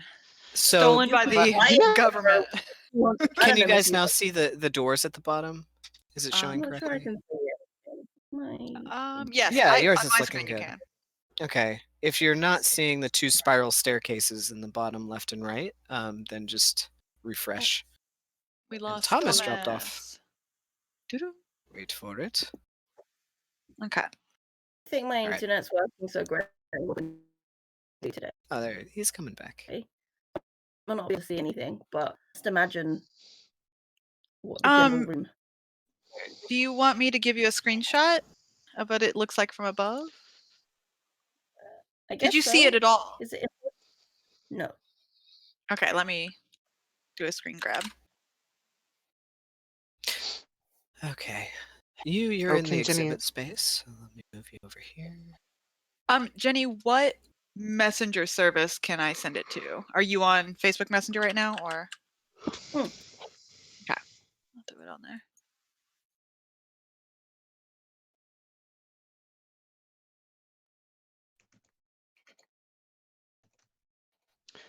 Do we know if Prunus knows if there's a genie in the hookah? We don't know. All we know is that she wants the hookah. Well, the government knows that we need to use a wish to get rid of the spirit naga. Right. Like, I don't think they think it's a magical hookah. They know that there's something in the hookah that gives wishes. Okay, and that's not a far leap to go. There's a genie in the hookah. Right. The dinosaur bird is so cool. So cool.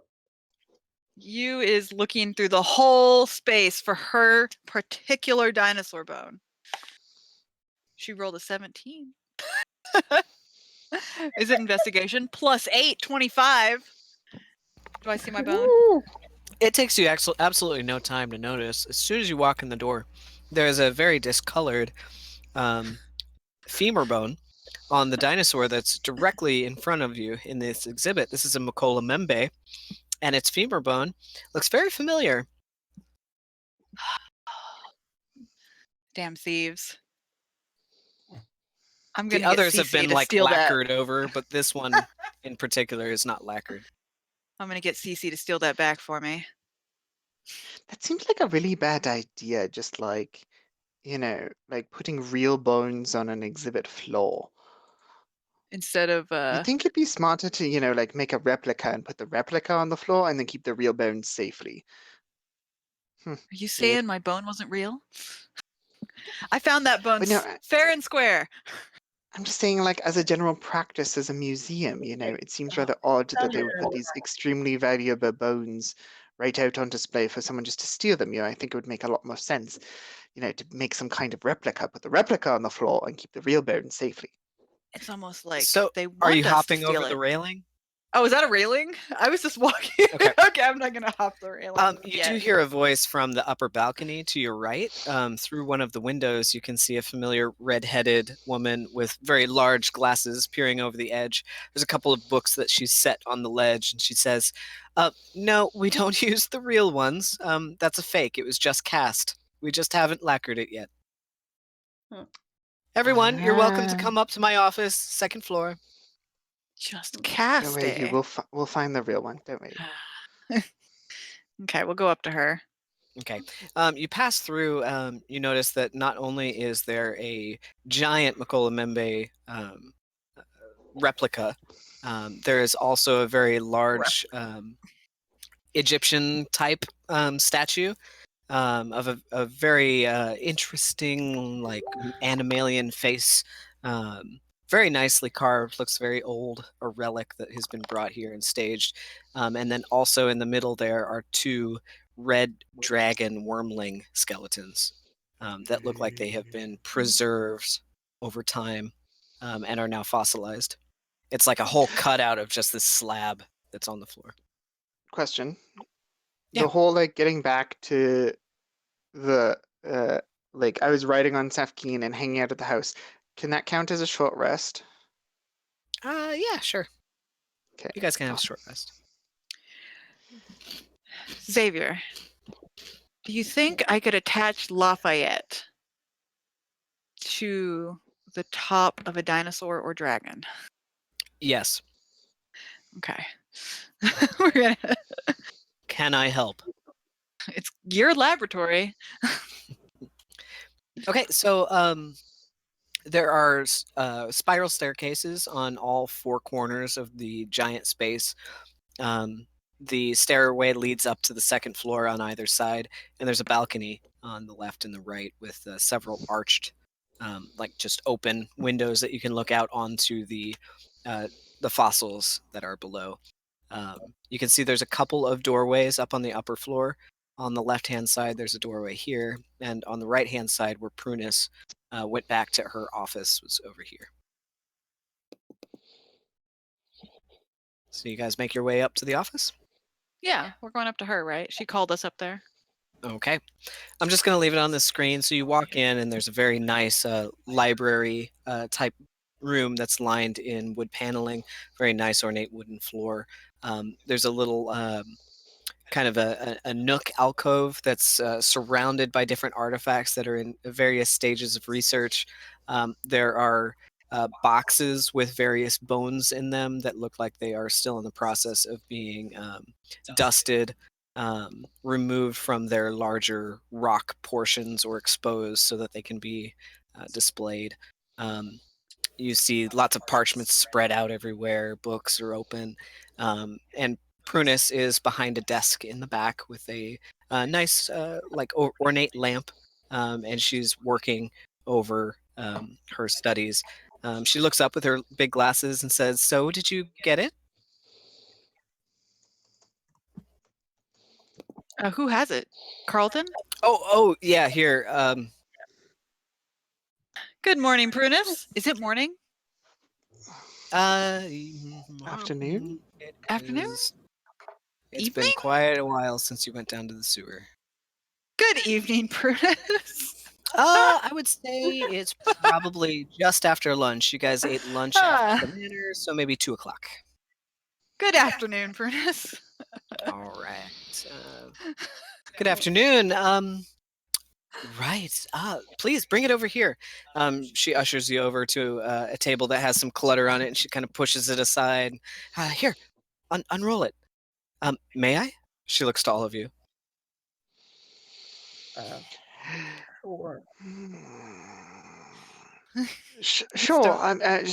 Just before we do, Prunus, do you have any idea what might be inside this hookah? No, do you want to find out? Well, we have an idea. Yeah. Well, I'll tell you what. I've brought you here because the room is closed down for the exhibit. No one knows. Did anyone see you come in? You're a very stealthy group, right? We weren't really trying. Nobody's going to come to the museum on a Good. tours day at 2. Sure. It's closed anyway. Yeah. I just want the hookah. So you can do whatever you want with it. And when you turn it over to me, I will pay you. Why do you want the hookah? Is it a special hookah? It is very special. Would you like to know a little bit about it? Sure. Yeah.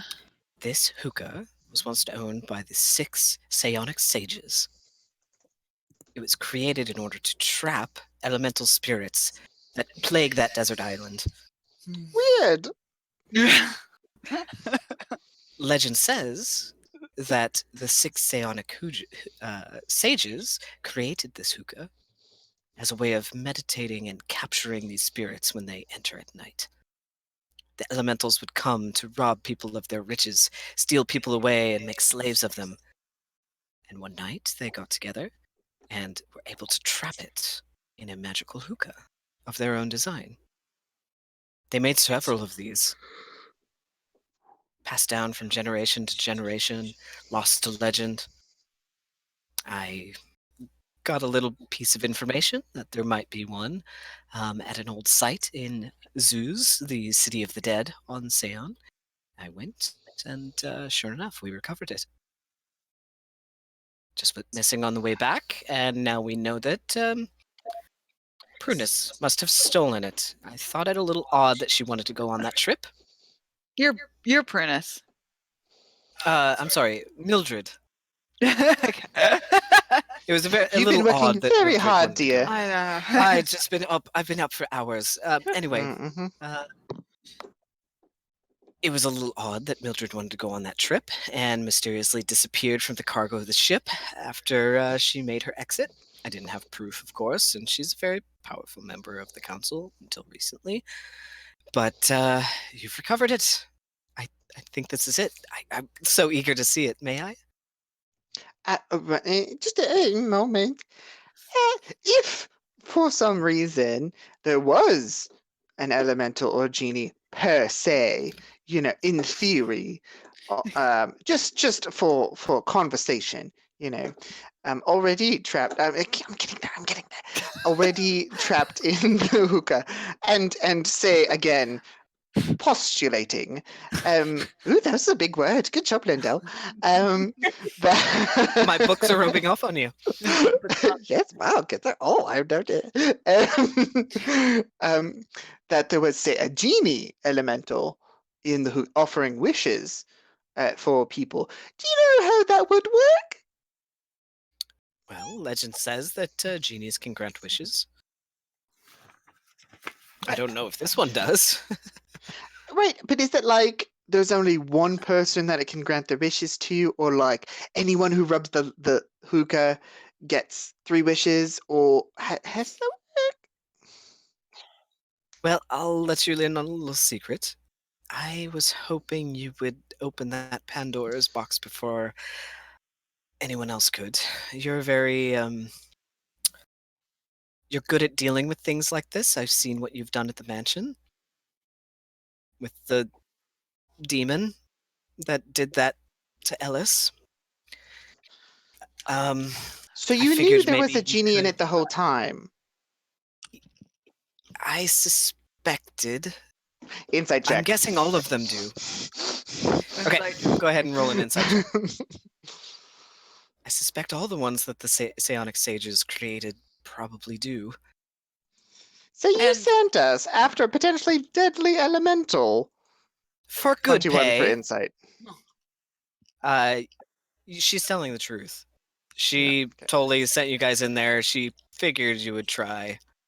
But she knew that there was an elemental or genie or something. She knew in there was the- a chance. She knew that there was a Oh, chance. okay. She didn't know for sure. What do you know about genies and their general behavior and getting them out? and Legend stuff like says they're dicks. Cronus Yeah, language. foreteller is, yeah. Basically. Sorry, not very scientific, but it's the best way to describe it. They're tricksters. They do what they want. They keep slaves. Oddly drawn to servitude themselves. Don't quite get that one. Prunus, you say you want one of these hookahs. You mean as a collector's item, or do you plan Well, on yes. using it? Are you going to try to capture elementals in it? I don't have any plans of doing so. I suppose in a pinch I could. And so if we have grown attached to our friend foreteller, we could walk out of here today. Sofkeen, he's our friend. He didn't murder us, and he could have. Is that a The- category? Much we- better than me getting him out of there. And I have a lot of friends in that case.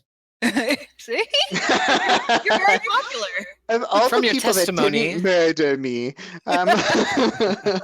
from your testimony, it seems that you already have a rapport. So figured you'd take care of it. But probably safer that you brought it here. All right. So You you wanna- don't plan on trying to keep I- foreteller. I have no need. You have I no really if just we want the give you- device. You would still give us the money if we gave you back the hookah empty. Yes. Of course. Okay, good to know. Good to know. Are we You allowed to have your smoke in hand in here? a box. Oh yeah, can we smoke in here? Well, again, you weren't followed. It's very naughty, but we can smoke in here. Who Prunus going against the rules? It's a Yes. special occasion. Do you guys have collections of bones all over the place? Like, how many boxes of bones would you say Here this we go. museum has? Complete bones? Just the ones you've seen outside, really. Still working on getting some of these together. And would you Where say do they're you find all mostly? these dinosaur bones from? Well, we are a mining city. They've uncovered many things deep within the earth. Have you ever pulled Lost any to time. bones from a place called the Centaur Forest? That's what Oh, I the was gonna Centaur Woods. ask. I got you. I got you. We're going there. Her hands are like in bone boxes. You guys From are all like- my research, I cannot find records that centaurs ever lived there. However, there are several folk tales that tell of what are called were creatures. So you don't have any bones of centaurs that you plan on putting on display or in your back room? No, I have been unable to retrieve anything from the Centaur Woods that could perhaps be ancient centaurs that lived there at one time. Most folklore is built on some kind of truth. At this Um, point, I think I'm just gonna have to attach Lafayette to a horse and just invent a centaur myself. Maybe you attach just should say Lafayette that. to a horse. You know, we should just get on with Do it. you know and where Lafayette is? Really? Oh, it's a sin to tell a lie. What? Did you say that to me? No, wait, who? I know Archmage Savine is looking for him, so if you know anything, you might want You to know tell me. what? Instead of this turning into a massive argument, let's just drop the topic entirely and we can move on. Fair to the enough. task You at have the trust of hand. the council. Everyone has their secrets. Why would you bring you to a room full of bones? Just- Yeah, some of these you can tell are like either bat bones. Some of them look like maybe horses, things like that. But some of them are like, what the hell is that? She is very interested in the what the hell is that? If they look like they belong to any medium creatures. Prentice looks over and puts out her. No, don't mess with that. She rushes over and takes a few bones Just got out of bones. Xavier's hands because Xavier's just like digging through them like a candy jar. No, please. Very sensitive. I'll let you play Lindell's with some just of the gonna, replicas. And she as she's dumps like out some of the talking to replica Xavier, bones on the floor, and Xavier's putting them together like Legos. Lindell's gonna go over and give you, I guess, a little tap in the knee, and she's gonna be like, "Don't mention Lafayette around other people." I forgot it's taboo to keep half a person. House. I'll stop. Non-decay. I mean, we technically only have half of Lafayette. It's not like. Okay, just stop saying his name. Just stop. Okay. Just stop. Just don't say it. Just don't. Just don't. Just don't at all. Okay. I can do that. You guys turn around and Juniper is now holding the hookah, like looking at it. Come on, tell us how to use this thing. Oh yeah. Oh, right. Xavier, stay here with the bones. Don't touch anything. And she kind of rushes over and the table over here. Everyone pull up a chair. And she takes a small table and puts it on the center. Starts pulling some chairs over. You guys gonna join her? Yeah. Okay. Right. Safkeen, if you go get the poker, my fireplace in the back, please grab a small coal, if you wouldn't mind. Safkeen? She's not your slave. Get your own damn goals. Do you want to know how to do this or not? Okay. Then we'll go get coal. Now then, does anyone have anything tobacco? Carlton Clarence has it? Yeah, here you go. He hands the little bag of tobacco. She puts it into the top. There's a little bowl on top, and she packs it in. Right. Once we get the coal, we need water. One moment. She rushes over to her desk and grabs a little decanter. I have What's water that? too. Never mind. She unscrews one of the pipes and pours the water inside and screws it back in. Right. Okay. So the coal goes on the tobacco. Everyone puts the mouthpiece in their mouth and suck in, and the chamber will fill with smoke. And then we pull this little cork and suck in.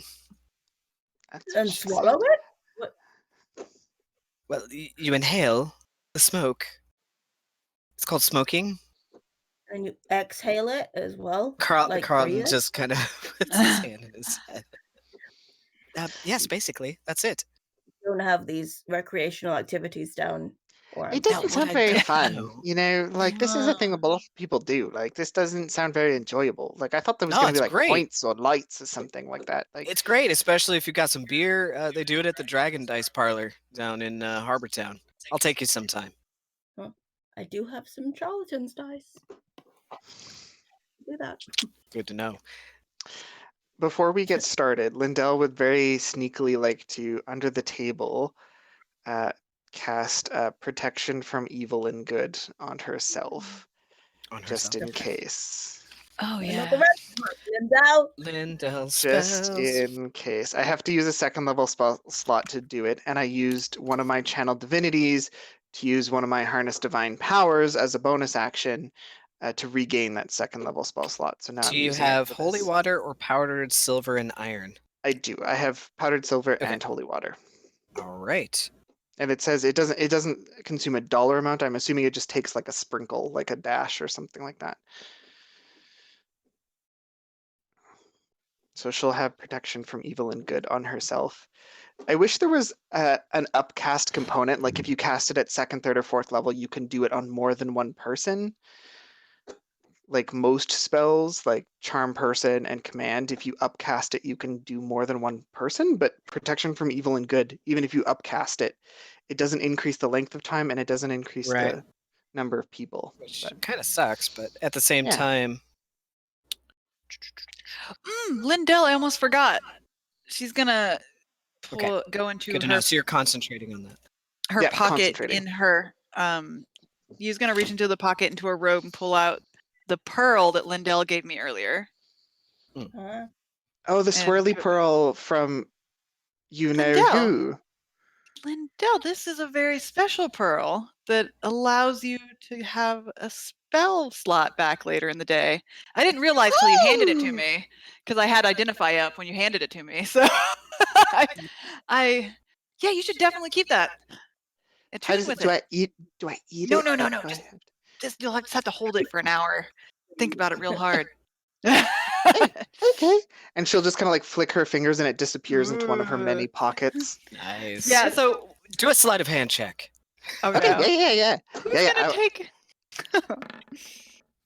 You 14. see right through it. It's like it's a really shitty magic trick, but you're like, oh yeah. Still impressed. But yeah, David told me after I cast Identify that I would have identified that it was a pearl of power you handed me. So It was you'll just have one of the my pearl power. random custom items that I was like, oh, I wonder if this is something. Yeah, because you pickpocketed Lafayette before, and you pulled Yep. out. It was a pearl of power you pulled out, but I couldn't tell you that. And I So it never just got identified it. lost It was to just your I inventory. thought it was just a token. I should get all my little shit that I pick up identified. That's true, because you handed Yeah, me. especially now that you's back. I have from like a other- quill from the university and like a whole bunch of stuff. Like Yeah, you don't know what that stuff is. See, the DM thought that you was more nefarious. He's like, now you have 2 pearls of power. I'm like, you is not gonna steal from an orphan yet, a living orphan. So I'm glad the spell didn't consume it, because that's what she needed the Yeah. pearl for. I was And I afraid. joked that what if it's a pearl of power, and luckily it didn't consume, Yes, you're. oh, there we go. because Yeah, that no. would have really sucked. All right, so where were we? Oh yeah, Prunus is showing you how to do the thing. Juniper and Carlton both have a tube in their mouth. All There right, you go. already ready. Anyone else need any sort of preparation? And she looks around at the rest of us.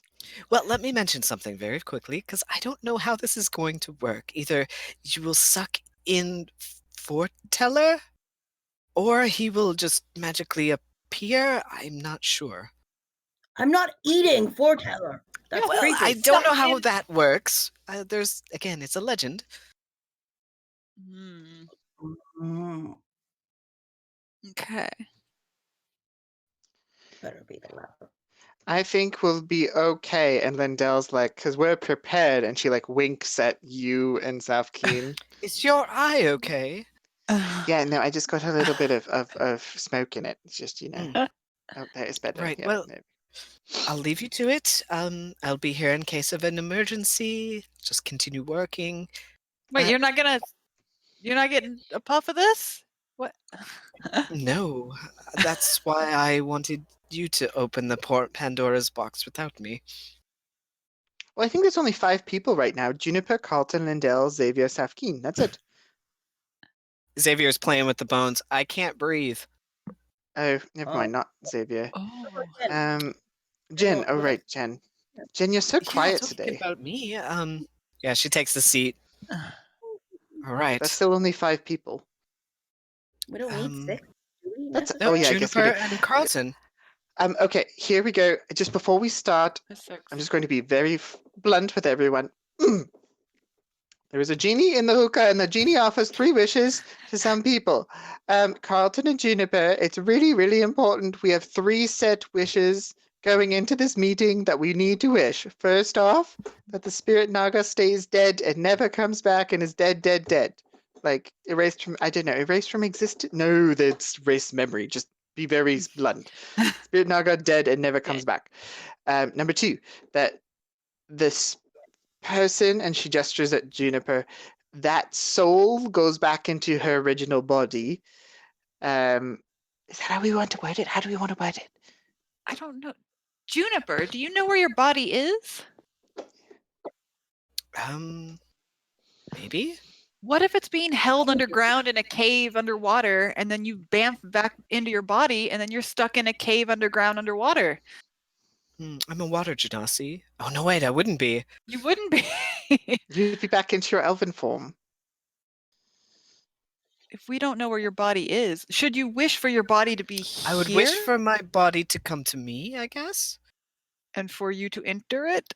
I'll think about Is that it. 2 wishes or 1 wish? I don't know. If I can see I it wish as that my one body wish. was here and my soul was in that body. That sounds good. I'll use that one. Something like that? I don't know. I wish that my I wish My that my true body? soul was back in my body here. Yes, that's one sentence. I wish that my soul was back in my original In my body. true original body, True, and that that body was present here, safely alive and well. Not decapitated. Restore me to Juniperus in mind and body, standing here. we're Safely getting alive and good. well. Yes. Safely alive and well. So With many your words. With your head We'll work on it attached. together. I'll Yeah. write Head it down. intact and attached, yes. Okay, she writes it down really quickly. Only you would She think of grabs that. one of Prudis's notes and starts scrolling. Too late. Wish number 3. We're going to release, assuming he does well with the first 2 wishes and is cooperative and helpful and kind, we will use the 3rd wish to release Fortella from his imprisonment in the hookah. Assuming, with the caveat that he leaves here without causing harm to anyone, goes back to the other plane without causing anyone along the way, yada, yada, yada. Yada yada. And that he wants to leave. Maybe he wants to stay with Juniper. I don't think he would. Or, I mean, not Juniper, with Prunus. But I doubt Okay, it. he's released from the hookah and can go about his business as long that he does not cause harm, mischief, or otherwise philangering with anyone on the material plane. Yeah, for now. I mean, he's a genie. He's going to want to do a little mischief at some point. But yes. For the next 24 hours? Maybe we should just Carl- say Carlton looks. Oh, yeah. anyone in short expectations or people who are related to them. allies of that. Associated with us? Yes, because then he can go do mischief to other people. We don't care about them. Yeah. Whatever.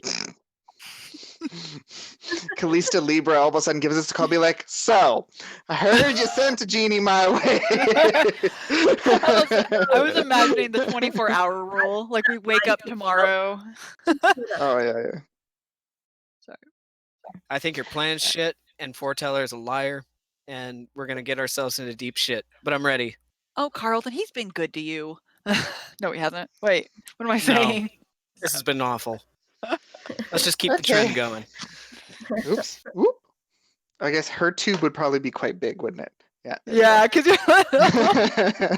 All right, so everybody grabs a tube. Safkeen, Genevieve, Lindell, you, Ernest, can you do the Juniper, cork? and yes, I can do the cork. And Carlton, you guys all get ready. She drops the little coal in the top, and you can see some smoke start. Okay, now everyone breathe in.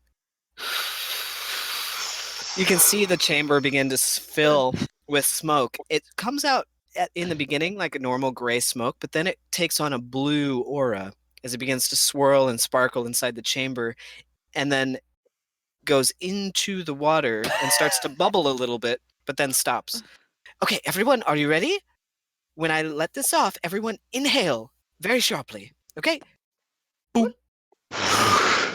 It clears the chamber, and the sparkling blue energy bubbles through the water up into the tubes, into your pipes, and you feel a burning sensation in your lungs. But it quickly turns to a soothing, almost like a nice, cool, refreshing water as you're drinking it down kind of feeling. But then immediately your vision begins to blur, and all of you slump back in your chairs. Oh dear. Yeah. When you come to, you are standing. Actually, everybody, I need you to roll a d20. and add your Uh, initiative bonus. Initiative. Oh, so just roll for initiative. Kind of. It's similar. 19. Kind of. Ooh, is this who gets a wish? Everyone keep your numbers to yourselves. Oh, I'm sorry. I rolled in the message- chat. Don't look at the chat. That's okay. If it's public, it won't matter. Yeah, actually, I'm thinking about it. It won't matter. Okay. Go ahead and post them publicly. That's fine. So I rolled for sorry. Carlton and Juniper. Okay. So I will give you guys the option right now if you want to play as Genevieve, one of you, to take a little bit off of me because I would be playing Genevieve, Juniper, and Carlton. That would help. And then you, in a sense, would get the wishes for that person. Huh? Everyone We gets all got their wishes? You'll see. All of them get 3 wishes. No, Okay, we so- can't. Who does does a somebody good wanna roll as- Brian? I can't sing. I mean, I don't know any of his songs. I can't sing to him. Okay, if one of you would be willing don't to know. play as Genevieve, you don't have to I sing. can fake it, but I Okay. like. Okay, so then I'll have Thomas run as I'm Genevieve. And so go ahead and roll for Head bubble. Genevieve. I rolled for Carlton and Juniper. Here, 1 second. Genevieve. Oh my gosh, her I just have last no name. idea how to play a bard. I don't know how to play that class at all, so I'd probably just fuck up all of her choices and do the wrong option. Okay, so have Saf played- Keen, what did you get? 19. 19. Oh, oops! I don't know why it Oh, rolled this is twice, gonna but be a little bit more difficult. Jen than I thought. got 19. Oh, yeah, she has a. no. Take the first roll. Sorry, I clicked on the button twice by accident. I wasn't sure if it was actually going to let me use her character sheet or not. Her picture's so pretty. Yeah, she is pretty. 19. little, Okay, like- there's 19. All right, so Saf Keen is 19. Lindell, how'd you do? 20.2. 20.2. Got your thing, does that? Yeah, it's just I have Oh. the beyond 20 set up to do the tiebreaker, Point. so it gives me a Right. point marker. Well, should Keen and I roll off? Because I also got a 19. Do you want high or low? I just get to Mm. choose? Yep. Low. Low. Okay, thank you. Sorry, I'm trying to find 20 on here. No, it's here. I made this a very long time ago. Okay, there we go. So 19 and 20. Where's Lindell? There's Lindell. This will take just a little bit of setup time. Hermione is being so cute. Lindell, there. Hermione is cute. What's she She's doing? on the bed. She's laying in my Okay, laundry. so you took. Oh, there she is. That's her little legs. Yep. Hermione. You went low. Low. Okay. You went low. All right. How'd Genevieve do? 11. 11.12 or just 11. Do you want high or low? Would Genevieve sing high or sing low? I think Genevieve would sing high. Yeah. High. Okay. So. Okay. Genevieve here. And then I rolled for Carlton. Oh, Carlton's not on the map. Where's Carlton? He's in the library. Or the museum. Oh, that would be nice if we all got wishes. That would be cute. Carlton. The stuff We you'll could be just very destroy this universe. It would be like. great. I don't know what wishes are. I Well, want a new spoon, a new bowl, and I want a new kettle. But a bathroom in our house. I want an That's my- upstairs bathroom, a second floor bathroom, and a main floor Ooh. bathroom. That's those are good wishes right there. That's a good wish. There's Carlton. And Oh, there you Chip, go. Yeah, just fucking wish for a pet penguin. That would be awesome. She wants bathrooms and she wants a penguin. That's it. And the third trying to- wish. Trying to think of all the ways that Foreteller could screw up those wishes. He put a bathroom on the roof. Put a bathroom. that would be pretty- Right? Yeah. Oh, there's Carlton. And there's no toilet, right? It's just a bath room. Just a like a bathroom, room with yeah. a bath in it. Still no Yeah. toilet. No. I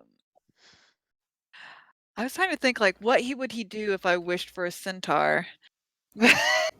Like, Well, if it was Okay. alive, you could kill it and then steal its bones. If it was dead, you could just animate it. So that's a pretty safe one, I guess. yeah. Okay, your vision returns to you. It's Yes. very bright sunset to the left of you in the west. Your ship is pointed north, your feet planted on the deck in the rear of the ship near the rudder. You look around, smelling the sea breeze. To your right is another ship, almost identical, facing north, sailing together in tandem. It's about maybe roughly 80 feet from you is this other ship, both sailing in this very calm sea. You look out at the horizon, all you see besides the sun and the two ships is the endless sea around you. Safkeen, Real or not real? your vision comes to you, and there you are on the lower deck of a ship. Looks like maybe mid-range, like mid-deck. You can see portholes on either side of you, lining the walls. Their cannons are set up. 6 of them on either side, pointed outward. You can feel the ship move and creak. It's a familiar feeling. But you are alone on this floor of a ship beneath ground. Lindell, all you see is darkness. But you feel yourself kind of swaying back and forth, almost like you're on the ocean. There's a wooden floor. You reach your hand out, you feel the side curved of a ship. It smells like salt and wood, but everything around you is in complete darkness. Genevieve is also on the rear of a ship. You don't see you. You're on a separate ship. Looking out to your right towards the sun, you squint, and there you can see you off in the distance on the backside of another ship, maybe about 80 to 100 feet away, crashing through the waves, very calm sea breeze. You hear a voice. Welcome, everyone. It's nice to see you all. Now then, it's about time I got out of that stuffy box. You must decide who gets my wishes and the honorable right to free me with the final one. Let's settle it with a little game and some music. And all of a sudden, you hear from the heavens blasting this weird music you don't recognize. Dun, dun, dun, dun. Dun, dun, dun. Computer, play Eye of the Tiger by Survivor. Oh god. They're not gonna hear it. We have headphones on. I know. Is this for us to listen It's just to? for us. If it's If you really guys loud, wanna we can play hear the that song. microphone. Here, I'll put it on in my background.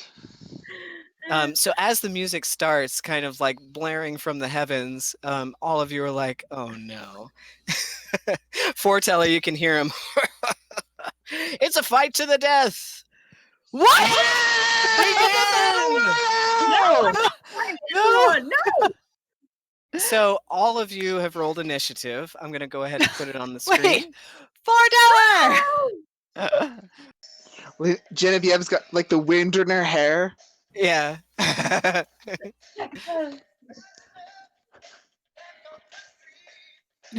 Okay, CC's not there. Okay, so everybody, first up is gonna be Lindell with the 20, I do believe. Okay. Let me rearrange the initiative. Jen usually only used up one spell slot that whole fight. Yep, that's Are you correct. Bullshit.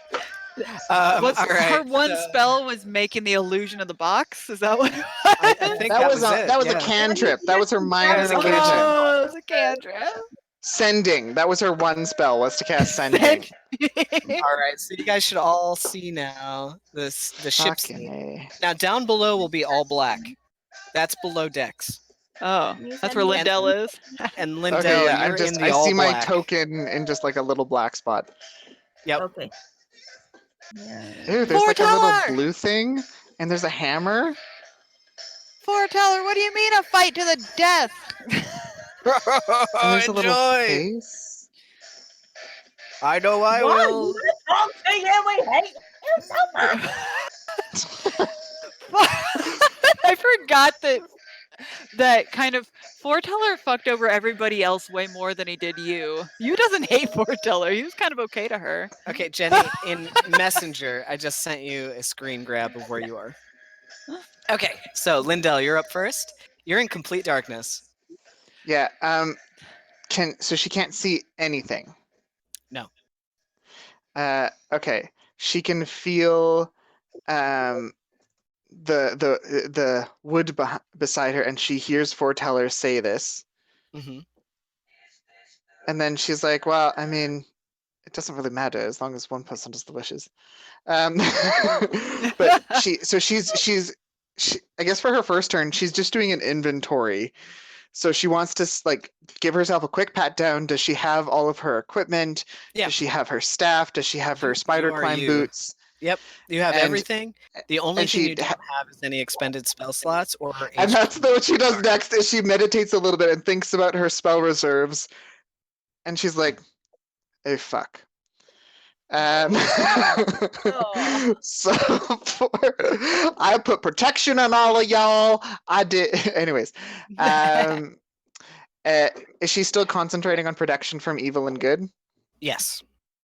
Okay, well, this isn't going to help against her companions at all, but she's going to use her action as she pulls her staff off of her back, and she's going to, I choose you, Trevor! And she's going to try to summon Trevor in whatever this space is. Sure. You feel the expanse of Trevor spread out and fill the entire space that you're in. You hear crates and barrels hitting the ground and rolling and hitting walls. You feel a little bit of a sway on the floor, and Trevor's there behind you. You still can't see. Okay, that's fine. She's just going to have Trevor like curled around her, and she's just gonna that's it for the rest of that's her action. So she's just gonna stay there curled up in Trevor and just listen to what's going on. All right. You just hear the blaring of what is it, Queen now?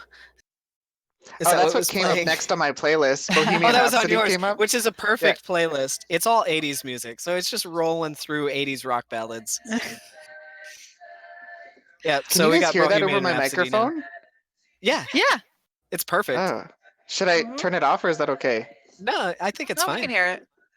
It's not echoing or anything. We can just hear it. Yeah. Good. All right, so yeah, that's all you can hear, other than the creaking of the ship. All right, so that's Lindell's turn. Next up is you didn't get a 19, did you? You got I got a 19. I'm a 19. You are. Soft Keen's also a 19, but she's not on there. Oh no, you went low, so you're 18. Yep. So Safkeen would be next. All right, so Safkeen, you see this below decks. You see cannons on either side of you. What would you like to do? Okay. I've managed to pull up roll 20. So Oh, good. Kind of. And let me know if you guys aren't seeing things right, or if you don't have control of your token. I'll fix it. She will just yell as loudly as she can. She'll just be like, Lindell, No! Genevieve! Lindell, directly above you, you can hear Safkeen muffled yelling. Okay. Okay. And then she's just gonna wander up to the steps and go up. Okay, so you're gonna go straight forward towards the mast? Yeah. All right. Can you control your character? Yes. Okay, so 5, 10, 15, 20, 25, 30. 35 to the stairs, 40 to go up. Okay. I think that's your movement, or do you have 50 now? Nope. I'm 50. 50. Okay, so you go She's up just gonna the be ladder, bumping up up, the like, stairs, and I'll move you kill to you. where you go. Hang on just a sec. What? I'm in water! What? You end up upper decks right here in the middle of the deck of that ship on the right side. Where am I? Not seeing You me poke your anymore. head up and you can see daylight coming in from the west. It's pretty blinding. And in front of you, you can see up above on the upper deck is Carlton Clarence. Carlton! He turns around. What? Hey, Safkeen? Yeah? What are we doing? I don't know! I don't know either. This sucks.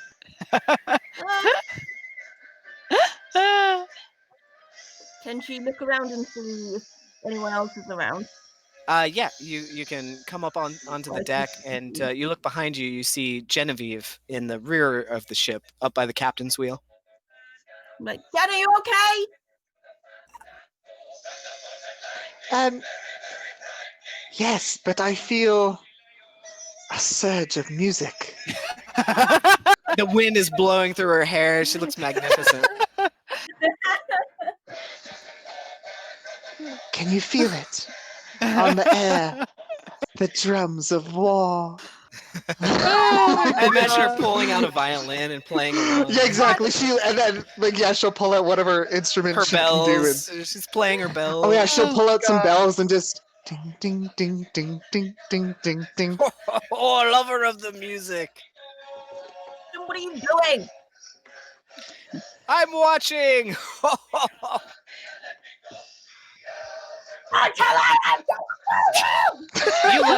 As you look up into the sky, you can see the pink sunset on the big cumulonimbus clouds, and there, one of the clouds, the shape of Foreteller's face, with a magnificent beard flowing off.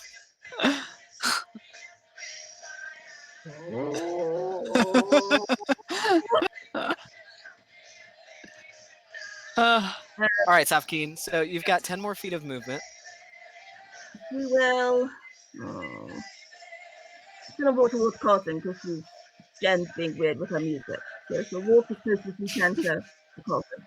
Which I think Okay. Yeah, you get over by the ladder that goes up the upper deck, and you'll end your turn there. Next up is you. Foreteller! You creeper!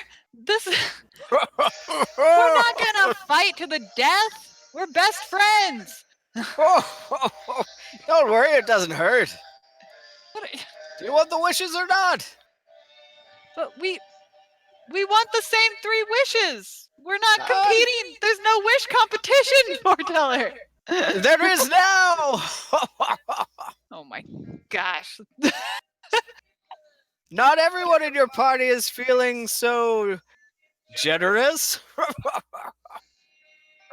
Is Juniper within view on one of the decks? She's standing behind you with like a spear. Roll a perception check for me. There is literally one person in this party I do not trust. Perception, I got a 3. Yeah, you don't see anybody in the near vicinity. Jen is over there looking like a goddess, and my cloak has just come up and is hitting me in the face. Yeah, it's getting like blown across the deck. A gust of wind. Foreteller. Oh man. Merry Christmas. No. Oh god. I'm playing a little too Santa Claus, I think.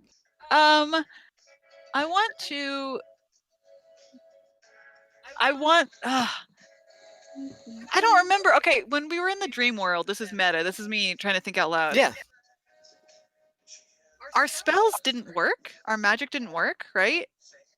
But some things worked. Some things worked, yeah. Other things didn't quite work. You think it was probably Foreteller just fucking with you. But he can just like dispel our magic. Maybe. To an extent, maybe. You're not sure. Okay, so thinking back to the true self I've seen of Foreteller, I'm going to concentrate real hard and cast Locate Creature because I want to see if I can feel where his true form is within this space. Yeah, it works. He's in the cloud. That's him! Yeah, it's about 8,000 feet above you. Jen!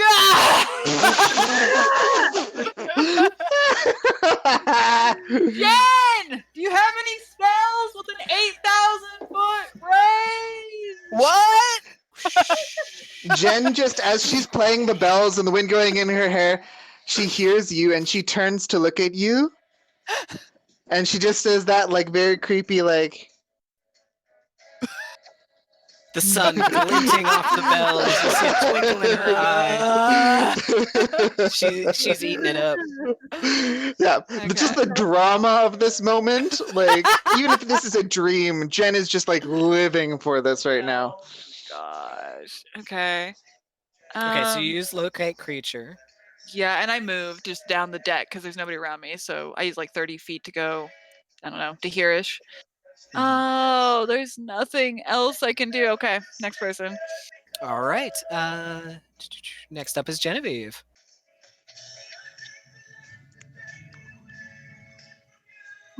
Jen's just singing there. Genevieve is up there. Yeah, she's rocking out. Just love this. Oh, I should have Lovely. yelled. Rain means lightning and thunder. All right. So Oh, wait, what is would it Genevieve Jen's like to turn? do? Yep. Oh, sorry, I was in the moment. I'm sorry. All right. So you should be able to see Genevieve on your screen. I've given you control over. Okay. Let me zoom out from Lindell and scroll up. Oh yes, I can see her. Okay, so Jen can see Safkeen straight ahead of her. Yep. And And then Carlton is just Carlton beyond that. and then you is to her left. Yep. I Thomas see weird things on like the mast and things like that. Oh. And like there's a little something in the water. There's a mask on the top of the mast that she's at. There's a hammer on the next boat. If you would like, you those could little roll a things does she perception see? check. You could Is roll that a her perception action to check do if you'd that? like. Yeah, it would be her action. Shit. Jen is a woman of action, and with this dramatic moment going up, she would not give it up. So she's going to activate, as a bonus action, she's going to activate her Mantle of Majesty. Oh, okay. You gain the And ability you to see cloak yourself. the hair beyond Jen's ears. There's an eruption of rainbow energy as this massive cowl and just like cloaked, massive cloak just kind of Jesus. flutters behind her. And she's like just bathed in this radiant energy. And as part of activating it, she can cast Command as part of the activation. At will. At will. I don't know if she's been using her full powers to her full extent, so we're just gonna go for it. Oh, brilliant! Let's see. I don't have Command in her spell book right this second, so I'm just gonna bump over to Lindell's because she has it prepared. I'm So pretty sure Command within 60 feet. Yeah. So she's gonna take 3 dramatic steps forward, striding forward with her now Mantle of Majesty, and she's going to give Safkeen the command of, I don't know, what would she say?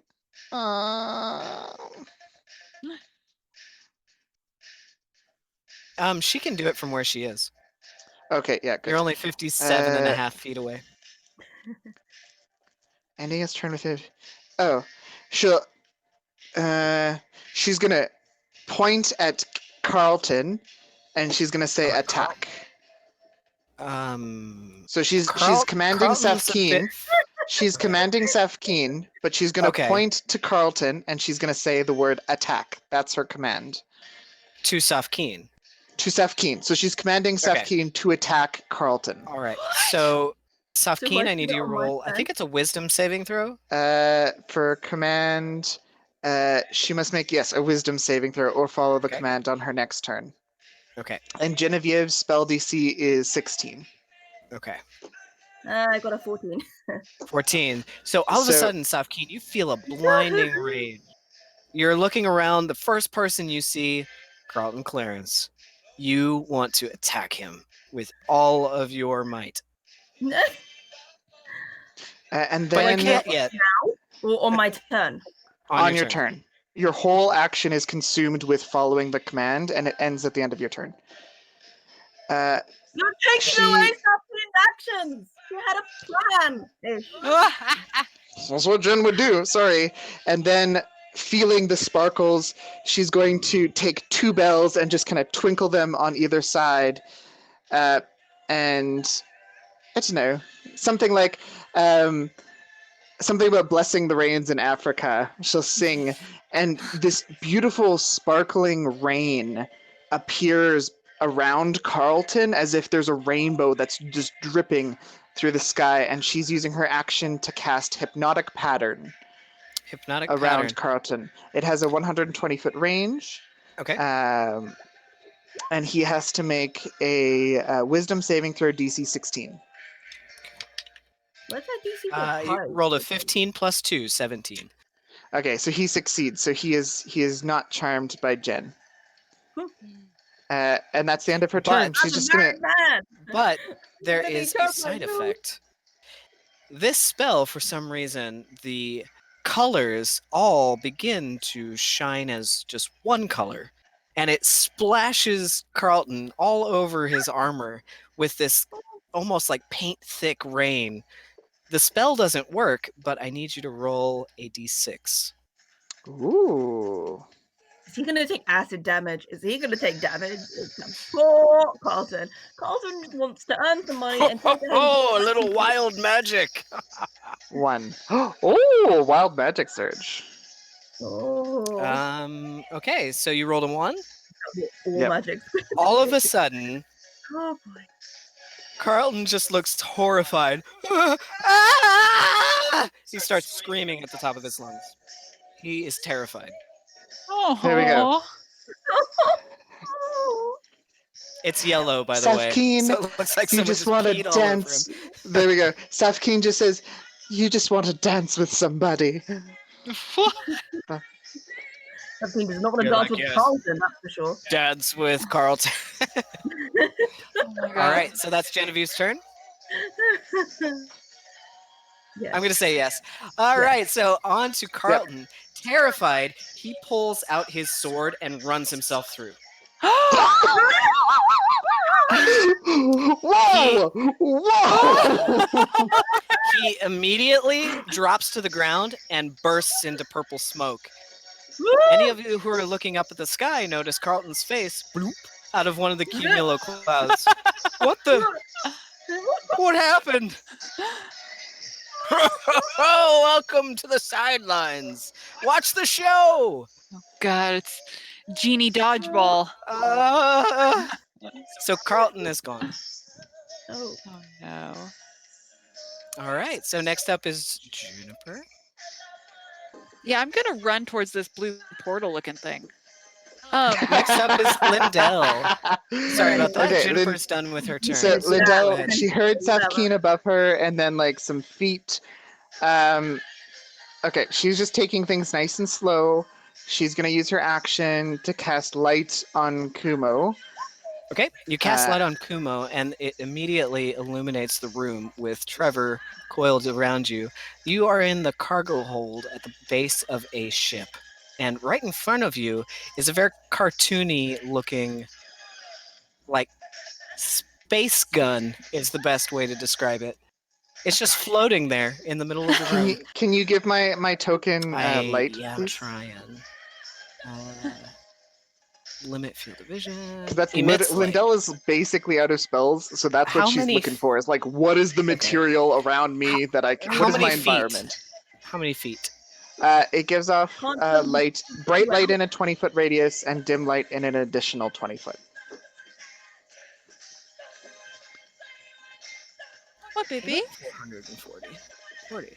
There. You should be able to see now. What on earth is that? Oh, Tiny.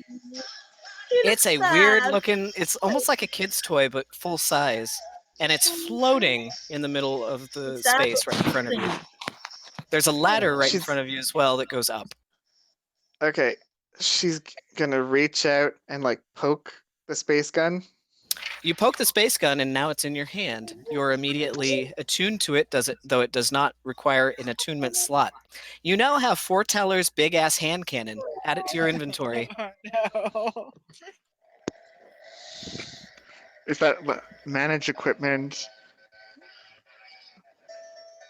Foretell. Oh my gosh, there's so many things. Okay, I'm not gonna look at the other things. Yeah, don't look at the other things. Big-ass hand cannon. Big ass hand cannon. Go ahead and add that to your Oh my inventory. gosh. Okay, I will it read is through now this.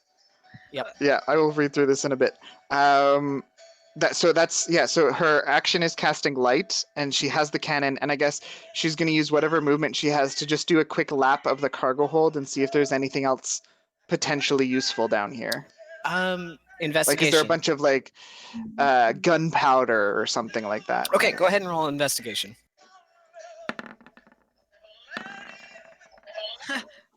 15. Yeah, you start cracking open crates. Gunpowder, food, like dry tack, bottles of wine, bones, Wine. more Bones? black powder, more bones, pots, random like clothing and towels. There's some buoys, life preservers, more bones, more black powder. Okay, on my next turn, I'm gonna do something else. That's the end of my turn. Okay. All right. Next up is Safkeen. Safkeen, I assume, doesn't want to attack Carlton anymore, right? Carlton's gone. You no longer feel compelled to attack Carlton. Yeah, there's no target, so But you're still charmed, so I would say that roll a perception check for me. Well, I'm gonna go attack Jen because she's my closest friend. Oh, attack Juniper! She doesn't know what Juniper is. That's true. You gotta... I like how Jen just went all in on whatever Foreteller said. Jen has never met Foreteller before. This is just elf magic. she probably. elves I and think she thinks fairies. this is like a dream or something, right? This is very This fey, is so this yeah. fits her. Yeah. Yeah. She's like, this is fun. It's chaotic. got It's it. fun. Sorry, what did you say, Jenny? 18. 18. Okay. You see Genevieve across from you. You also see off the port bow, in the water, a shark fin. Oh, Roll a. Let's do a D10. Roll a D10. whether I attack the shark or I attack the Genevieve. Oh, yep.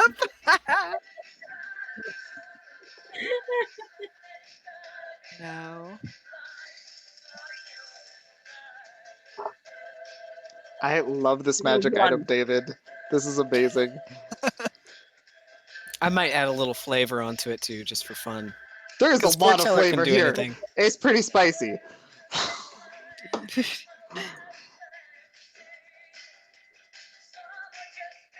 I got a 1. A 1. You Mm. rush to the edge of the ship and dive off into the ocean after that fin.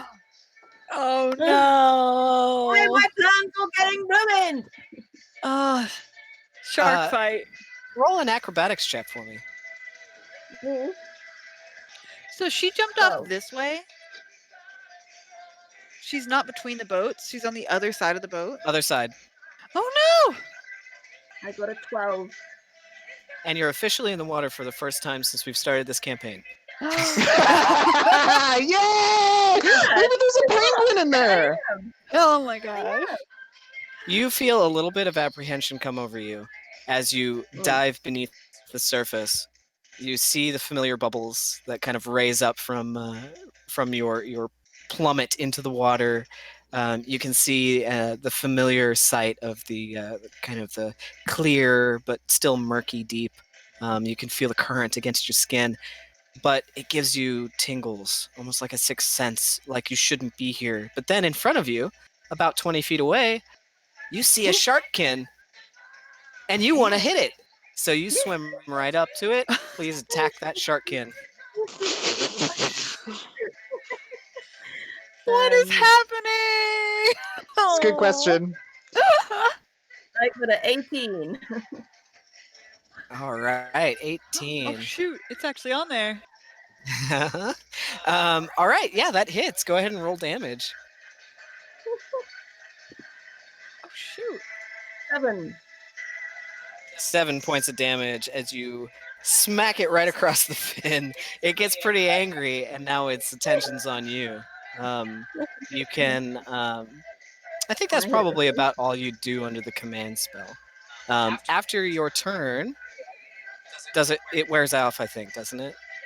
Do I not just do all of my attacks? That's it. in At the one end go? of her turn, it's done. It's totally, it's You over. snap It's just out a of it, one-turn you're thing. in the ocean, staring down a massive shark person that has a spear, and you've just hit it in the face. Do I not get all of my? Do I not get my 2 attacks? I think your action, and then that's it. for Yeah. So charm. if you want to, right, you use could your use action to bonus attack. action. You can use your bonus action to keep attacking, but that's on you. Right. Oh, And okay. now you're operating under your swim speed as well. Okay. I mean, yeah, if I can see a huge shark, then I guess I'll just keep smacking it. All right, give another smack. Pop, pop. I'll use a flurry of blows. All right, flurry of blows. 18 on my first. 18 hits. Go ahead and roll damage. 9. Another Nice. uppercut as it slow motion in the water. All right. My Hit it second again. one is 24. Oh, wait. No. I was like, is that a natural 20? Not a natural 20, but it is a 24. Oh, okay. Okay, you slug it in the chest. The bubbles kind of spurred out into your face. Go ahead and roll 7. damage. 7 points of damage. Very nice. Beating up that shark. All right, so that's Soft Keen's turn. You're no longer commanded. Next up is you. You is going to. She thinks the only person that she cannot trust in this group is Juniper. So she is going to think real hard and use. Oh, it's 4th level. Whatever. I'm going to try it again. I'm going to do locate creature on Juniper. I want to know if she's on the Okay. same boat as I am. Let's see. What's the distance on that? Locate creature is 1,000 feet. 1,000 Damn. feet. You can find her anywhere. She can run, but she can't hide unless she's on another plane or up in the clouds. Let's see her. You do sense her. She is directly below you. So she's on my boat. I can't really see the layout of the boats, but I want to move towards whatever would take me down into the lower hold. Okay, yeah. The closest entrance to you would be right behind the mast that you're closest to. There's like this little barn door type thing. Here? That is a door with a stairwell leading down. Okay, so that's 15 feet. So then I want to go down that then. Okay, you go down it and it splits. It's a little like hallway that splits to the left and the right, and you can see that both to the left and the right kind of turn again and go down another flight of stairs. Okay, I'm just going to keep going down as far as my movement allows. All right. Let me get you to where you'll be.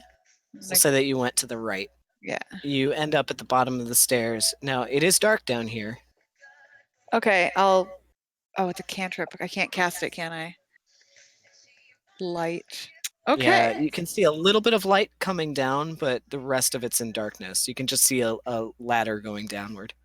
Okay. Well, I mean, I would have used all my movement, so my Yep. next turn I'll cast light. Okay. All right. I mean, you can cast light now. It doesn't cost movement. No, but I've already cast a 4th level spell. I can't do a cantrip and a 4th level spell. Is it a bonus action? No, it's one action, No, isn't it? it's a cantrip. Yeah, Got it. I can do a cantrip and a bonus action, but I can't. Right. Okay, so But then she'll just yell, Juniper! I'll say that your locate pings again. She's still below you. Okay. Maybe she's stuck in a box. Not sure as if she well. heard you or not. I feel it's like really below me, like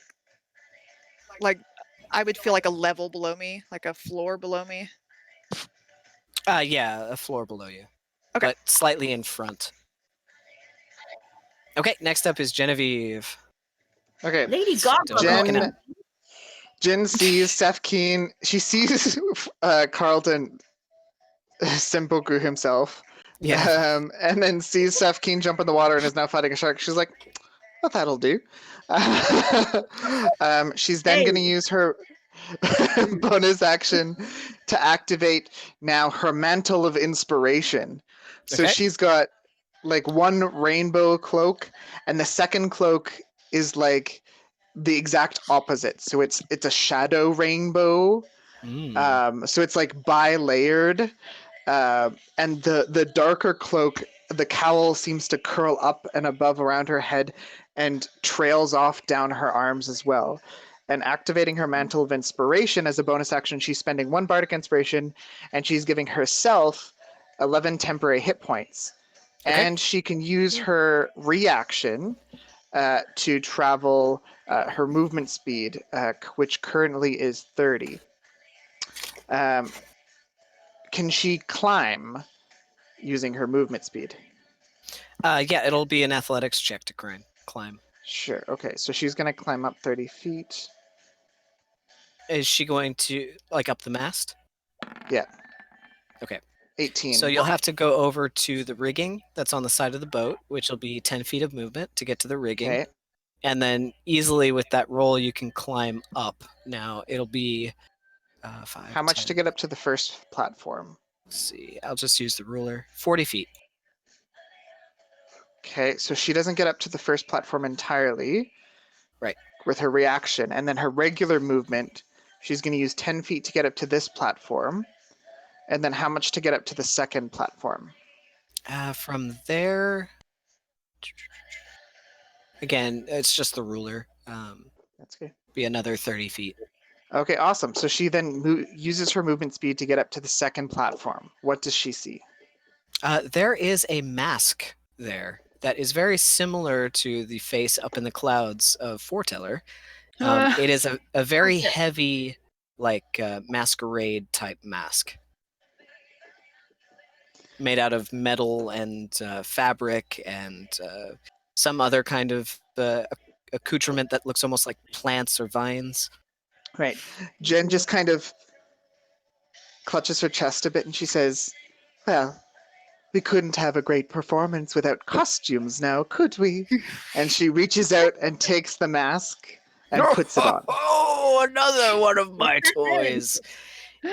She dons the mask, and she can now add Foreteller's Helm of Rock Opera to her inventory. Rock opera? So please stop the 80s music. Oh no. Okay. Now Genevieve is the rock music. Okay. And go ahead and read real quick. You'll see what I mean. Okay, I have to look it up on Lindell's character sheet Yep. because I can't So add stuff everyone to else hers. immediately the music stops. It's your turn now, Genevieve. Foreteller's Helm of Rock Opera. A masquerade-faced helm grants the wearer an AC of... Oh, wait, I'm not even going to say that out loud. Okay, so...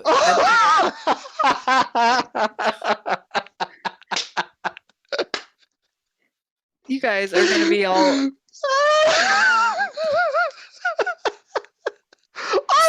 Oh my gosh, that last bit! Yeah.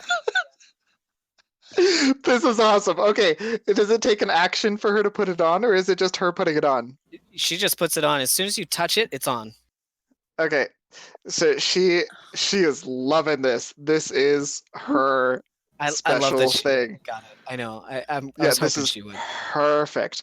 Awesome. And then can Okay. she see? She doesn't have any spells. Ooh, thunderstep. I could think be that'd fun. be most of her turn to get up there and get the She hasn't used her mask. action yet.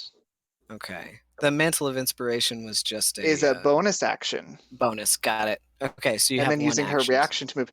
She doesn't see any other of her whatchamacallits except for Safkeen, right? Way down there, yeah. Is the ruler Oh, correct? no. Is she within 120 feet? She is. Oh no. If you're Okay. gonna sing some wacky song to Safkin, she's not gonna. Yeah, Genevieve is about 90 feet above the water.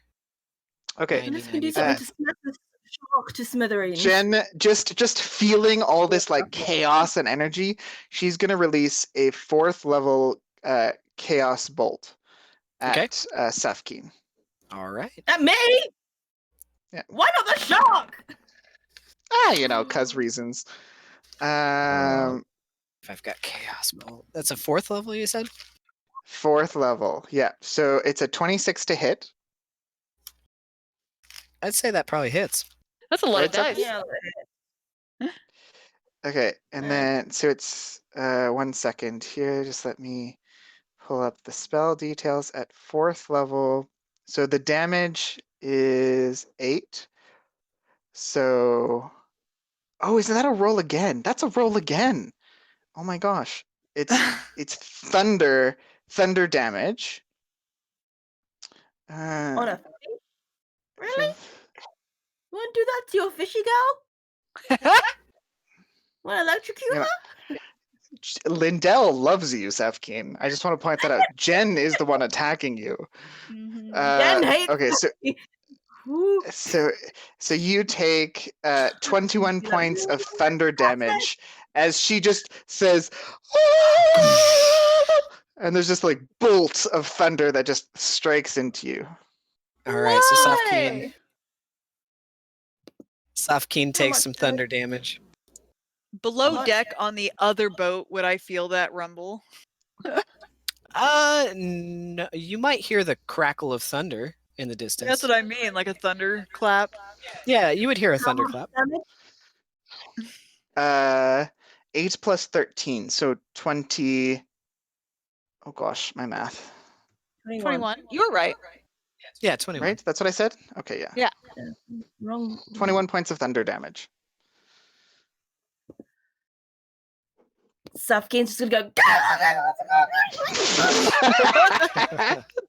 And now Jen is just standing atop this mast, double mantle mask, and just Oh, loving God. it.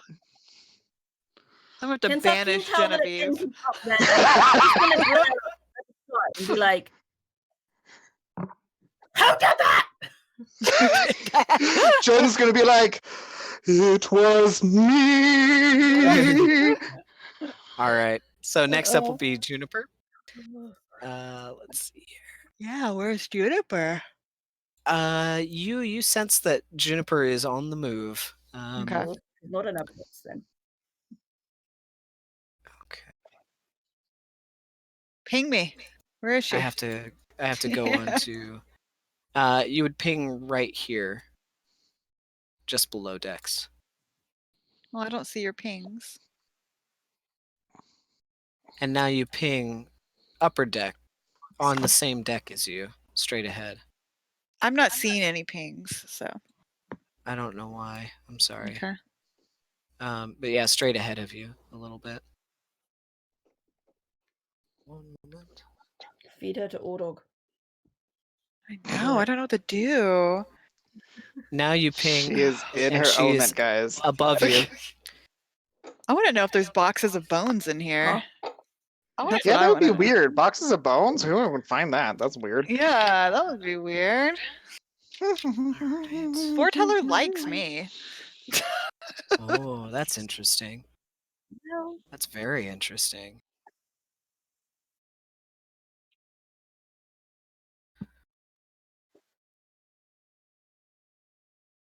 see if she can do it. Where is she? Is she You near don't me? know.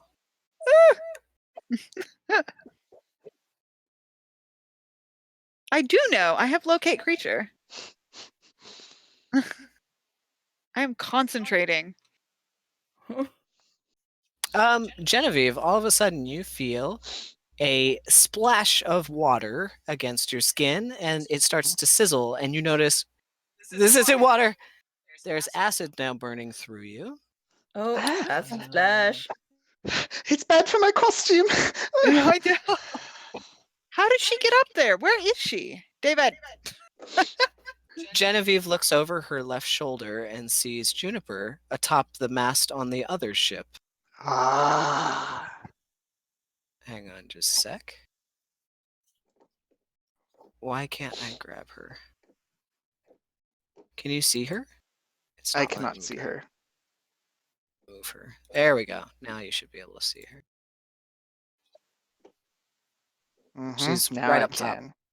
All right. A So target. let's do this again.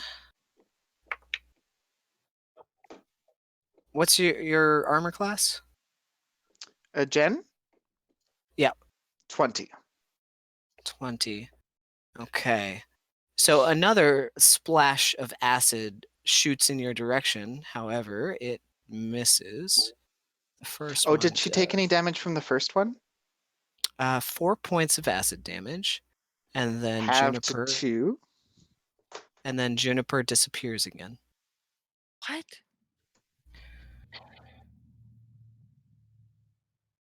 Ba-bum. She disappears out of sight again. On to Lindell. Okay. Lindell is like looking through these boxes and she's like, what the hell? Bones? Gunpowder? Bones? Gunpowder? Oh shit, if he finds this compartment. She's not like the brightest bulb in the bunch, but she knows necromancers plus bones equals army. Yay! So she's gonna be like, okay. Trevor, I need you to pile up all these gunpowder crates all together right at the bottom of the staircase. We're gonna deal with this. So that's Trevor's action is just piling all of the specifically gunpowder ones right together at the bottom of the staircase, like in plain view. Okay. And she's going to use her action / whatever. She's going to pull her hood up on her cloak, and she's going to sneakily start going up the stairs. Okay. So you emerge up the stairs right here. Okay. Take a quick look around. Does she see anyone? Roll a perception check. Okay.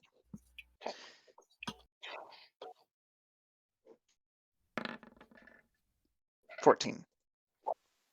Nope, you don't see anybody. Okay. Do I see any? What are these things? These are all cannons or oars or? Those are actually cannons. 6 of them on either side. Cannons, 6 of them on the other side. Perfect.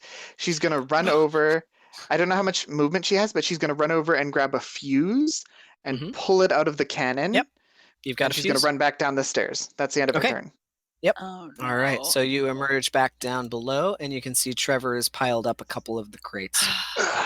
Awesome. I like that deal with it equals sink the whole damn ship. Hey, you know what? She's almost out of spell slots. She doesn't have a lot of options. So Next up is Safkeen. What would you like to do? You've got a shark staring you down. Safkeen is going to realize that maybe Jen's just going to keep trying to fire lightning at her for some bizarre reason. She's actually going to try and be a little bit smart and just be like, I'm no use being in a ship with a stupid shark. I should get back in the water with a stupid shark. I should try and get back on the boat or something and like attack Juniper or whatever. So she is going to, in her action, she is going to smirk up at the shark, and she's gonna say, "It's your bad day that you're in the water with someone who can manipulate the water." And she's gonna use shape the flowing river Ooh, okay. to uh freeze the. Actually, she might. Actually, let's first move back. She'll move. It gets an attack of opportunity unless you disengage. If you can. I think you can. I think no. She'll use her step of the wind as her bonus action to disengage. Okay. Yep. Then she's going to move 50 feet backwards. What's your swim speed? 50. It's only 50? I thought your swim speed was faster. Speed, no? Oh, okay. Fair Isn't that enough. the same So speed? you swim back? Yeah. All right. And 50 feet, you said? Yeah. All right. So if you And swim back then- 50 feet, that will put you on the other side of the boat. No. Backwards, like backwards. This way? Yeah. So you could get to about right here. Yeah. Okay, that's fine. All right. Move. There you Sappy, move. So yeah, you swim back 50 feet. Blinding And speed then- through the water. Little jet propel. And then she's going to use as her action, shape the flowing river to make like a circle shape, just like a thick circle shape around the shark? sharky. Yeah, the sharkkin is bound by this ring of ice that begins to turn it sideways and float up to the surface, and it breaks the surface like a buoy. So it can't. She knows she can't like drown it or like whatever, but she's just trying to stop it from moving, so it can just Yep. float there for a bit. It is. I'll say it's restrained. Yep. Floating there. You okay, baby? All right. Would you like to do anything else on your turn? I don't think she can. So no. All right. So next up is you. You is going to first light up her light. Show All me right. what I'm looking at. There you are. All right. So your light is 2040, I think. Yes.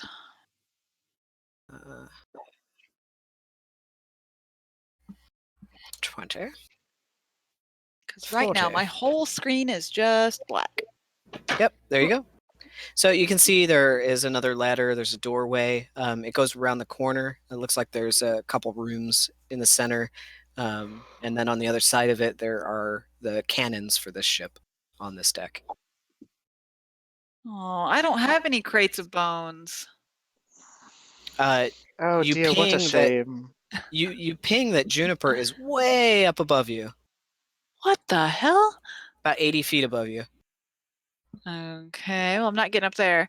Then I want to go to the right. Okay. And start walking into here, and then I'm going to check through this door. Okay, What's in yeah, there? you jump in the door. It looks like there's just a storage room in here, maybe a makeshift kind of kitchen setup. Some bags of flour. There's a cabinet, a couple of crates, and a doorway that leads to the other side. But no bones. There are some crates and cabinets. You can open them if you'd like. It's a kitchen. 5, 10, 15, 20. I want to go down this stairwell. Okay, yeah, you go down to the lower deck, emerging right here. It's just a very small room where the mast comes down through the ceiling. It wraps around. There's 2 doors in front of you and one around the corner. There are lots of barrels and crates in this room. I want to Smaller check barrels. them. I want to Yep. do it. Yep, you pop the top off of barrels. This one's rice. This one's corn. You pop another one open, bones. Oh, thank God. There's a chest. You open it up, full skeleton. Full skeleton. Okay, well, I just want 5 people. Okay. Worth of bones. Yes. She just Alright, got so- wild Doesn't have to be bones. from the same 5 people, just as No, long as it's a total of doesn't. 5 people. Just 5 bones, just a single femur bone. Just Just pouring all the bones out on the ground. Yeah, the Okay, spell yeah, doesn't you pour out all the specify bones what on a the ground. skeleton is, so technically you could make a skeleton Oh. out of like 3 bones, like if you wanted to, like. Yeah, I think I've read that. I did that early in the game where I just carried around skulls and just threw skulls out and turned it. Yeah. So anyway. Yep. She's gonna cast Dance Macabre and Dance macabre. bring up 5 bones, 5 skeletons. 5 skeletons. Them bones, Right. them I don't Dance have any. macabre. I don't have any names for you guys. You want skeletons or zombies? Skeletons. All right. Mona Lisa, Red's gain. Bona Lisa Jr. Okay. Bona Lisa 1, Bona Lisa 2, Bona Lisa 3. Two of them spawn in the room right with you, and you sense another one behind the doorway behind you, and another 3 out in the room on the other side of you, all within 60 feet of you. Or 2 others. I can only do 5. 5? Oh, 5, not 6. Okay, yep, 5 of them. Skeletons just start to raise up out of the ground. Okay. Let me get that on here. They all stand up, become undead. Oh, I need to. Oh, okay. I'm gonna use my bonus action since it's my last thing for the round, and their only command is kill Juniper. Okay. And then they can just run free. My little minions. Controlled by you. Save. I assume you can tell them who Juniper is or what she looks like. Right? It's all mental, yeah. So give them a Controlled little mental trigger. by you. Punch anything and everything. Controlled by you. Kill Juniper, leave Sofkeen alone. Controlled by you. Everyone Now- else collateral damage. Yep. Yeah. Okay. So that's a bonus action, I believe, to do that. I to can see command the them. favorites here. You're gonna blow up my bones on the other ship. Yeah, I don't I know know what that. I'm gonna do. 30 feet. All right. All of That's not them. a thing. All of That's them true, that's not a immediately thing. rush up to the upper deck. Yep. So Let's these go. 3 will go up that side. These 3 will go up, or And these 2 will if go you up want that side. to just group them all on a single initiative, and then I don't know Can how you'll have skeletons me roll for them. in the air. Yeah, they have their own. They have movement. And, wait, I should pull that up. Juniper's like on the mast and looks down. And there's just these 5 skeletons like clambering up. I mean, they can climb. Hell yeah, they can. Okay. Yep. But They they're get actually to weapons. all of them get to the rigging And they just punch. on the upper deck, and they And start mine to are stronger. All of mine are thralls now because of my level. So I have 5 shit. skeleton thralls. Is their movement the same? Is it still 30 feet? It is 30. Okay. They have Alright. higher hit points and armor class and stuff. All right, so Genevieve would see Nice. this from the upper mast. All of a sudden, 5 skeletons reanimated crawl from the bottom of the other boat and start climbing the rigging up to where Juniper was last seen. Nice. Sofkeen and Lindell don't know about that. All right, so that's Yu's turn. Mhm. On to Genevieve. So Genevieve, standing here, first things first, the acid that hit her, it only ate up her temporary hit points. And so what she's gonna do is she's going to just shake her head, and she's gonna use her bonus action. Oh, sorry, right at the very start of her turn. Right at the very start of her turn, she's going to summon some music. If she chooses to hit Sofkeen instead Sweet of Juniper, dreams are made of this. Who am I to disagree? And she uses her action and she fires a 5th level synaptic static right at where Juniper used to be. And to be clear, she fires it because it makes it's an area, so it's a 20-foot radius sphere. So She's going to do like 5 feet at the top of the post where she saw Juniper, and then the rest of it is including the mast. In case she like turned invisible and started climbing a little bit, she'll still get her in it. Yeah, so she fires off this synaptic, this psychic energy just radiates out from her voice and her fingertips. And if Juniper is in that area still, she has to make an intelligence saving throw.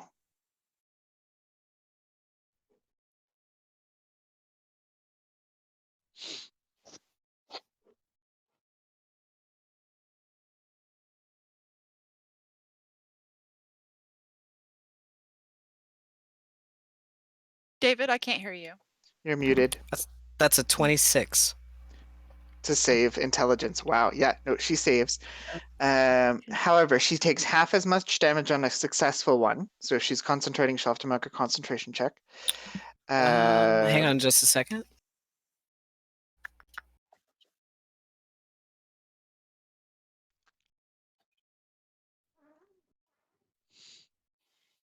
She turns visible again. Okay, so she She turns looks visible. at her hand and kind of freaks out for a moment, and then the synaptic static hits. Yeah, and so she takes a total of 13 points of psychic damage. 13 points of psychic damage and another d10 of psychic damage for reasons you don't know. Oh. So she fires off this magic, and then she just kind of like swooshes her hair, and as she swooshes her hair, she uses one of her, because she's not inspiring anyone else right now, so she's going to use another of her bardic inspiration to re-up her mantle of inspiration and restore her 11 temporary hit points to full. Very nice. However, she's not going to use her reaction to move at all. She's just going to stay where she is because she likes this like sniping. Plus, the wind is probably better up here, you know. So, that's devious using psychic damage against her.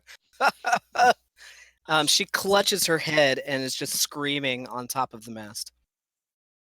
Oh, she's not having a good day.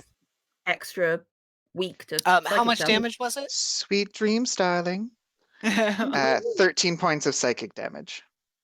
Because it was 26 to have to 13 because she succeeded. All right, and she took another 10 on top of that. Yeah, she's not having a good day. Okay, and now I have to.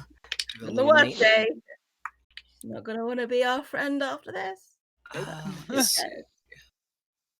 Where is it? Aha! Genevieve, you also notice that a shiny ring suddenly appears on a mast in front of you. Ooh. Oh, where? Let me it's get like it one over of there. them. Yep, a big cartoony ring floats up here on this mast. Oh, okay. With a purple gem inset into it. Okay. Yeah, that's the end of her turn. Next up is Juniper. Yeah, fuck it. She looks down and sees skeletons starting to crawl up after her. She's going to take the big dive. Acrobatics check. She's going to leap off into the water.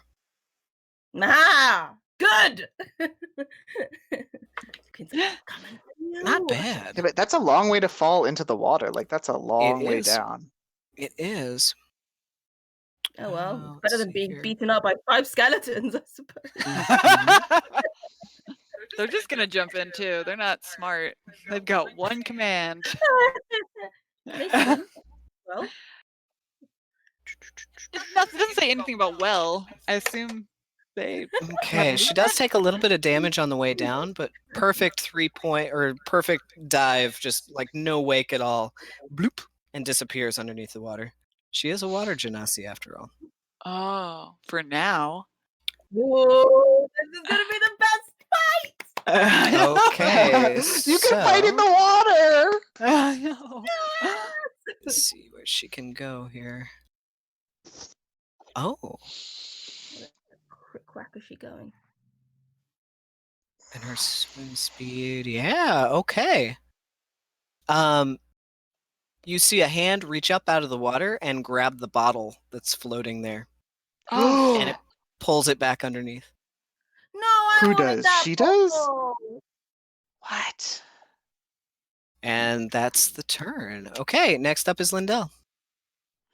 Okay, Lindell. So she's gonna keep telling Trevor, keep stacking the crates of gunpowder. How many crates or casks are stacked up of gunpowder? 4. 4. Is there any more left, or is that all of them in this hold? That's all the ones you found in the hold. Okay. Did she see any other casks of gunpowder up by the cannons? No, you did not. Just the cannons Okay. themselves. She's gonna pop the whatchamacallit, Fuse? the fuse in top of one of the casks. About how long is the fuse? Is it like this big, this big, this big? The fuse, we'll say it's about a foot long. Okay, so that'll give us some time. It's not gonna go like in 10 seconds. It might give us 2 rounds, 3 rounds. Roll a history check with disadvantage. Oh.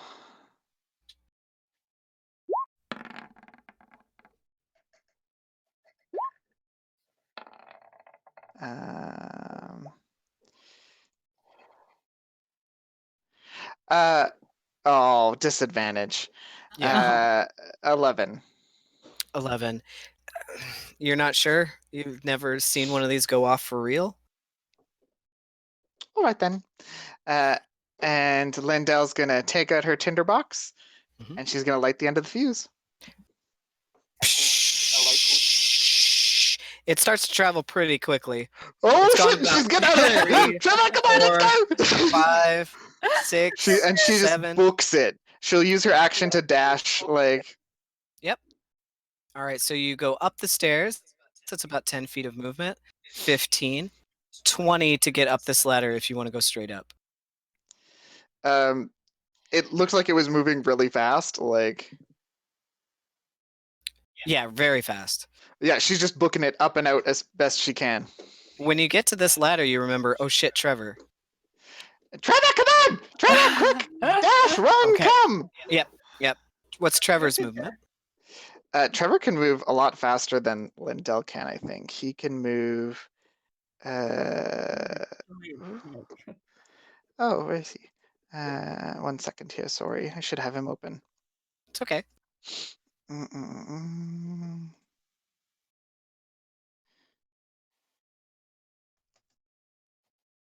Yeah, this is a very interesting combat for you guys. Trevor has a speed of 30. So same as Lindell. Okay, I'll say that Trevor swoops up and kind of wraps you up in him, moving the rest of his movement up onto the upper deck, carrying you with. So you've only used 15 feet of movement when you emerge up top. And he's used all of his movement? He can use another 5 feet before he drops you. Okay, yeah. So if which side of the boat is the pile of casks that are about to go off? Which side of the boat? Like, is it right in the center of the boat, or is it? Because you said I was on one side of the boat, right? Yeah. Starboard. Port. Starboard. No. Left or Starboard's right? Port. Port. Left side? Yeah, left side. Okay, she's gonna move to the right side of the boat. Get Trevor to move to the right side of the boat, and Okay, she you're right at the edge. around. She looks around, and she sees Jen in all her crazy glory, and she sees skeletons. She's way up top. You're not even looking. You're just trying to get the hell off. Yeah, she does like a quick around, and she's going to. She's going to use her action to turn Trevor back into a staff, and she's going to dive into the water. All right, very good. Roll an acrobatics check for me. Okay. Acrobatics.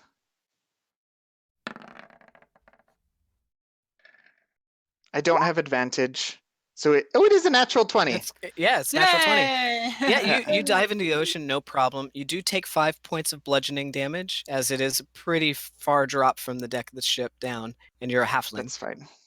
So 5 points of bludgeoning when you hit the water, but it doesn't upset you. You break the water, you float back up, and about 15 feet away from you in the ocean is a shark squirming with an icy restraint on it, and Safkeen is on the other side, down towards the back of the ship, floating in the middle of the water.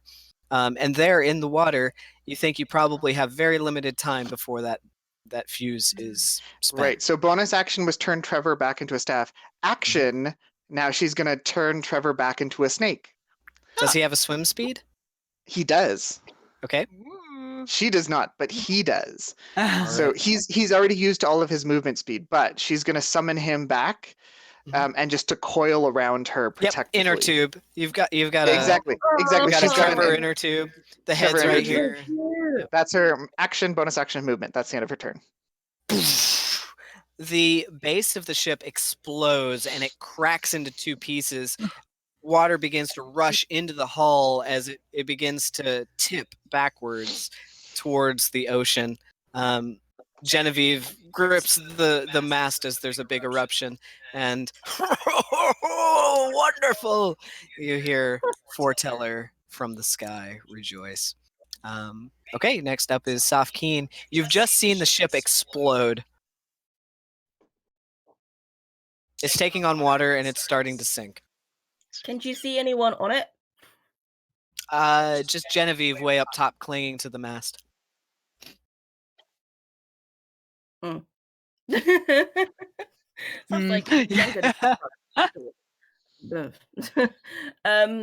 Saf is going to see that Lindell has Trevor in a tube, so she reckons that she's okay. She will she's going to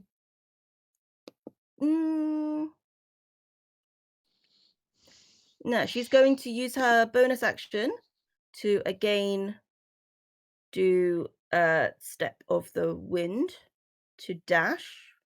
Okay. And then she's going to use her 50 movement. She basically wants to get around the boat. Around the ship. Other side. Yep. Yeah. Yeah, it hasn't, like, the deck isn't at the water level yet. It could take a minute. It could take an hour. You're not sure how long it's going to take for this boat to sink.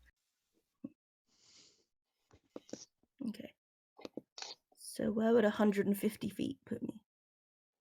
Ooh. Right. So if you're going this direction, you could swim about 65 to here, and then another 35 to here, or to here-ish. Okay. So 65, 35. I'll say as soon as you round the corner at 65 feet. So go ahead and place Safkeen right here. Okay. You see another one of those sharkkin facing you. Hang on just a second. Where? Why? Right Go here. away. Leave me alone. Okay.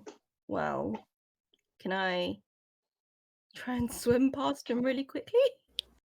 Yeah, you can try and swim Go past. around him? Can I go around him? Like, Which direction do you 'cause want to go?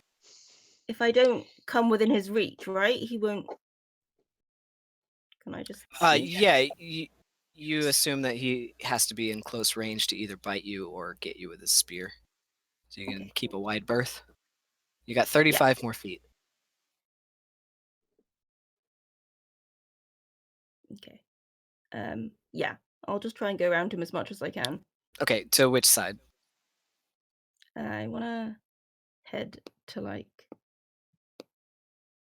here, if possible. But like, The farthest you can get with 35. Can you see my ruler?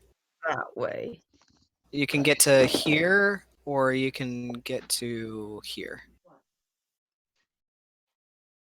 I can't What? see your pings. Oh, you can't. Okay, I thought maybe you could see my ruler. You can get to about right here, or you can get to about right here. I can't see anything. That's so weird. Well, do you want to go to the left or the right of him? I mean, preferably the right, but Okay. like So if you I go to the hug the right. ship. Yeah, so you hug close to the ship, 5, 10, 15, 20, 25, 30, 35, to about right here. And when you get to here, you notice Juniper is underneath the surface of the water, and she is clutching what looks like a vial of liquid right here, Okay. just beneath the surface of the water. Oh, why is she just hovering there? Why isn't she going any further? I guess She's treading water underneath, and she looks at you and locks eyes, and her eyes get wide. Oh yeah, bitch, I'm coming for you. But something doesn't say that, but inside her head, that's what she's saying. Okay, so you're gonna end there. Yeah. Okay, very good. Next up is you. You, I guess, probably felt that explosion through everything, even though it's a different boat. Yeah, there was a big flash and boom outside the ship. You feel a little bit of the wake kind of rock the boat. I am going to just stuff some more bones into my pouch, and then run. I still can't really see anything. I'm gonna go back up the stairs. All right, so you go up the stairs to the. Oh, I went up into a different There you go. place. Oh, where was I before? So you can see the cannons now, and through the starboard cannons, you can see now the smoldering wreckage of a freshly blown up ship that's starting to sink.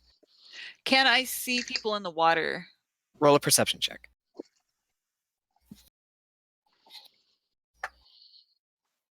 A 6. You don't see anyone in the water. How is she so unperceptive? Then she's just gonna go start moving around to get back up onto the deck. Okay. And she's going to use her action to regain a spell slot using her pearl power. Okay. As she's headed up. So that's about as far as you can get with your normal movement. Right here is 30 feet. Okay. You want to. So you're using an action on your pearl power. Yes, Okay. it's an action to regain a spell slot, and then my bonus action. Yeah. I want to tell the thralls not to leave the ship and to shoot. I guess I didn't say this before because I always carry. I think I have 3 crossbows to hand out to my skeletons. Roll a d6. I would have given them my crossbows. 6. 6. Okay. Yeah, you handed out all your crossbows. So 3 of them have crossbows. I'm gonna mentally tell them to shoot. I know I've had these crossbows on me this whole game, Lindell. I carry around a satchel of crossbows. Just like, no big deal. What are you doing? Going to a temple or something? Just gonna take my bag of crossbows. Yep, there we go. I stole them on the very first ship that I was on with Safkeen at the very beginning of the game. I want to change my command to shoot Juniper from the ship. If they see her, to shoot Juniper. Okay. Yeah, because I had given them the command to kill Juniper, but I don't want them jumping off the ship into the water. Right. Your locate creature is down, right? It would be down now. Yeah, it's concentration. So as soon as I cast Dance Macabre. Okay. So this is based on they don't know where she is. They're gonna stay put because they have no idea where she went. But if they see her, they would still be looking for her. So if they're looking over the bow, I guess they would have seen the dive from the balcony. So they'd all just be lined up on the other side of the ship, waiting for something to emerge from the water. Mm-hmm. Looking for her. Yep. Okay, and then so that's my bonus action. So their command is to shoot her, and I'll be headed up top. Okay. All right. Next up is Genevieve. Slot. Yeah, you get a spell slot back. So Genevieve is next. Oh, sorry. I zoned out there for a minute. Genevieve. So she's like clutching this mast. And at the start of her turn, Oh, is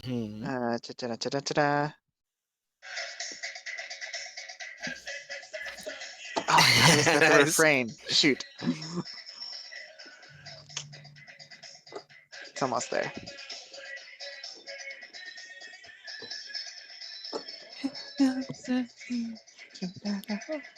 And roll a charisma saving throw. So as she's Spin me twirling, right round, baby, right round. singing this song, she emits a brilliant light, almost as bright as the sunset that emerges from her, and you start to squint. Roll your charisma saving throw. 13. You are blinded by this light that emerges from you. The song Oh, continues no! until the mask vanishes from your face. It's ripped off into another dimension. No! And yeah, you're blinded until the end. You're blinded by the light, wrapped up like a deuce, another roller in the night, until the end of your next turn. It's so awesome. And your AC returns to normal. To normal, and I'm you're no longer resistant to all the damage. That's right. That's right. So poor Genevieve, as you grip the mast as the ship begins to sink, it seems your luck has turned. Oh, jeez. Okay. So she. You spin me right round, baby. So she has been revealed now, and she's going to. Oh.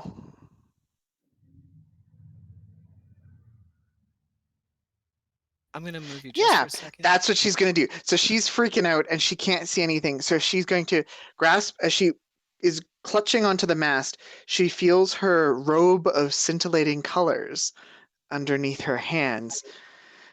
And she's like, well, at least we'll go out with a bang. And she activates her robe and the colors just explode. And it's a blinding flash of bright, just spectrum of colors. For the next, while you wear it, you can use an action to spend 1 charge. Done. During this time, until the end of your next turn, the robe sheds bright light in a 30-foot radius and dim light for another 30 feet. Creatures that can see you have disadvantage on attack rolls against you. In addition, any creature in the bright light, yada, yada, yada, no one's in the 30 feet. But basically, any attack rolls against her until the end of her next turn have disadvantage. Did you say 30 and 60? Yeah, bright light 30, dim lights 30 again. So total 30. Okie doke. I've added that to your token. Awesome. So If yeah, you go she's just below like Dex, it'll show up. blinding star. That's her action. Oh. She doesn't have a... And then as her bonus action, she's going to Misty Step 30 feet to that mast. Okay, very nice. Yeah, you Misty That's the end of Step her turn. across. All right. Next up is Juniper. She's going to use her action and drink the thing, and it disappears. So, Safkeen, you would see this. She drinks the drink, it disappears, and all of a sudden, she gets really beefy. Huh. Just a single ha. That's all you get. Just one. Beefy. Beefy. Was it enlarge? Okay, very nice. Engorge? What do they call that potion? Engorge, enlarge. Enlarge and gorge. Large and gorging. Large engorging. All right, so she is... Yeah, sure, that seems to be her go-to. She's going to pull out an ethereal bow of arrow that shines with an ichor that is like green and sappy, and pulls it and shoots it at Safkeen. Melf's acid arrow.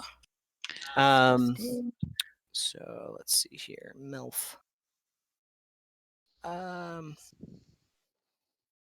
Make a ranged spell attack. Okay. That is a 16. Hits. Hits. Okay, so you take 4d4 acid damage. Blech. That is 10 points of acid damage. Blech. And that is that. Yep.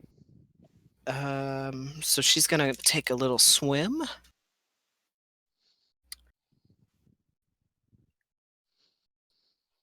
She can go pretty far, I think.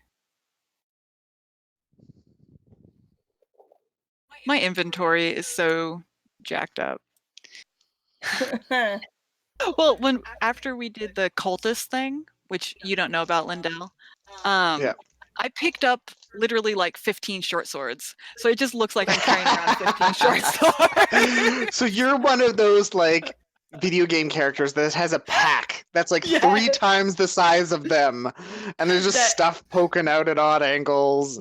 That I carry around just in case I get to raise some skeletons from the dead. Thank God we're not playing with encumbrance. I know. Yeah, no, it's way too hard to keep track of. Yeah. Okay, Lindell, it is your turn. So she's floating in her. Is now tilting at a pretty good degree towards the rear, and beginning to sink a little bit, maybe about 5 feet into the ocean. Okay. She sees Sharky Boy in ice restraints. She probably sees Jen teleport, right? Do you hear Roll a perception check. Okay. There's a lot going on. That's fair. 15? Yeah, you do. You see her teleport to the other side. Okay, and then does she see this ring? Yeah, with that roll, you'd see it floating up there. Okay. And Lindell sees that Jen is like headed for the ring. In the air and glinting against the sunlight. Yeah. So here's what Lindell's gonna do. She's never cast this spell before, but now's a good time. Lindell's gonna cast Summon Celestial. Okay. And I'll post a picture of what her angel looks like, but she summons a celestial spirit that manifests as it says in an unoccupied space within range, and the range is 90 feet. So from her to that ring is 90 feet will do it. 90 feet, give or take. 90 feet. So she summons. So right beside the ring explodes this like halfling angel covered in green, like plate mail armor, massive wings. But the wings, instead of being angel wings, they're actually dragonfly wings, and there are 6 of them. 6 dragonfly wings, and she's holding a bow in her left hand. No arrows that you can see, just a bow. And as she kind of like stands there, Lindell calls out, "Bring me the ring!" Oh. All right, there you go. And the celestial has a fly speed of 40 feet. So that's she can pick up the ring, get halfway, and then dash back to Lindell and hand her the ring. Oh my god. There you go. Well, I guess 80 feet. 80 feet would only get her part way. It wouldn't get all the way back to Lindell, right? I'll say that the celestial could drop the ring. If you sure, to into try and her catch hands. She'll just climb onto Trevor's nose and have him lift her up. Okay. A little bit out of the water so that she can grab it. Just roll a catching something out of the air is athletics. Roll an athletics check. Acrobatics? No, athletics. Unfortunately, athletics. Athletics. 5. No, 5. no. It hits your hand and bounces, and you try to grab it with the other hand, and it bounces, and you're doing this juggling thing for a minute, and it falls and lands on Trevor's head. Oh my gosh! And you're she reaches down, she picks it up off Trevor's head, and immediately you're wearing it. You now have Foreteller's Ring of Extreme Power. Oh no! Oh Look out now! Extreme power. Okay, that's her action to summon her celestial, who is at her side, and the celestial has used her action as well. So that's the end of my turn. All right. And I guess if anything, she'll get Trevor to swim her a little bit further away from the boat and away from Sharky Boy. So maybe like this direction. Okay. So that they can swim around the boat if they need to. Very good. Next up is Safkeen. How far away is Juniper from me? Juniper blipped down. is Juniper is 40 feet from you. Has she swum away or has she swum down? She swum away. She's still underneath the Okay. water, and you are as well. Maybe about 10 feet below the surface. Okay. Saf's gonna move a little bit away from Shocky Boy. Mhm. So she's gonna move.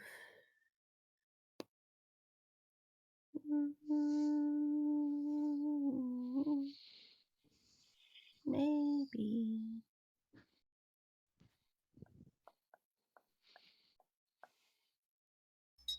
Is Hermione downstairs? Yes. Somebody's growling. Yeah, I think she ran downstairs to growl at somebody. Oh, Hey, we are at 6 o'clock right now. Are you guys still okay? I know, Jenny, it's kind of late for you. Yeah, I have a hard end at 7. Okay, I'll probably so have to go like in 50 about minutes for you? 15 minutes for me. Okay. I'm wondering if maybe we shouldn't end here and we can pick up next time. That way, you know, we have a little bit more of the action. If Kit comes back, Foreteller could always just bamf him in. It's a genie. Yeah. And if Jen comes back, she'd be pretty happy to see what's going on too. So Yeah, she's doing pretty awesome. So yeah, she's doing really well. So I think that's probably a good place to stop. I right hid the ring now. So Lindell, you have the gun and the ring right now, right? yeah, and just to be clear, I'm just reading the ring's description. Yeah. She's concentrating on her celestial spell. Putting on the ring, Right. does she all of a sudden stop concentrating on her celestial spell? I will let you choose. Okay, she would rather concentrate on her celestial than Really? on the ring right now. Okay, then the ring Yes. immediately will leave at the beginning of your next turn. Neat. Really? Why? Because you lose concentration on it. So when you lose control of the ring, and then you'll also be limited in what you can do on your next turn. Read the fine Fine. print. Okay, wait a minute. Let me read through the whole thing. Also, David, I think my thralls are supposed to get an initiative. They go on your turn.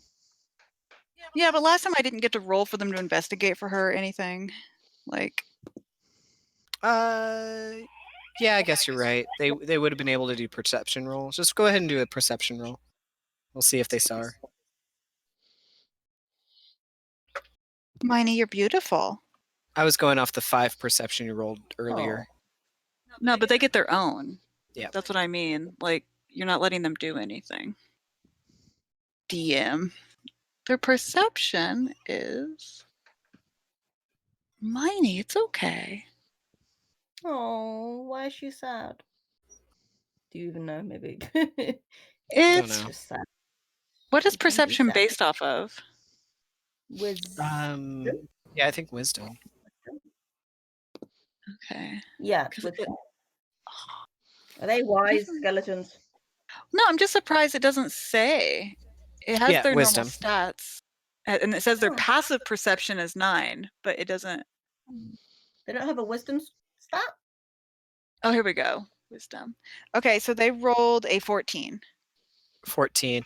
They would have seen her dive into the water, but they wouldn't see below the surface of the water to know where she is. Okay. Okay. Yeah, David, reading so- the fine print, because it Yep. says each time you use a spell slot of 3rd level or higher, you have to make an intelligence save. And her intelligence save is shit. So either she keeps concentration on the ring and just gains 2nd and 1st level spell slots. Well, it also or- says you have to maintain concentration on the ring, or it teleports to a random location. So you That's have exactly to it. So either she loses her celestial and gains a bunch of 1st and 2nd level spell slots, or 1st, 2nd, 3rd, 4th, and 5th level. Right, but the and the second that she ability it says each time you use a spell slot of 3rd or higher. So if she casts a spell Yep. of 3rd, 4th, or 5th, Uh-huh. she might just take intelligence damage and it might disappear anyways. Right.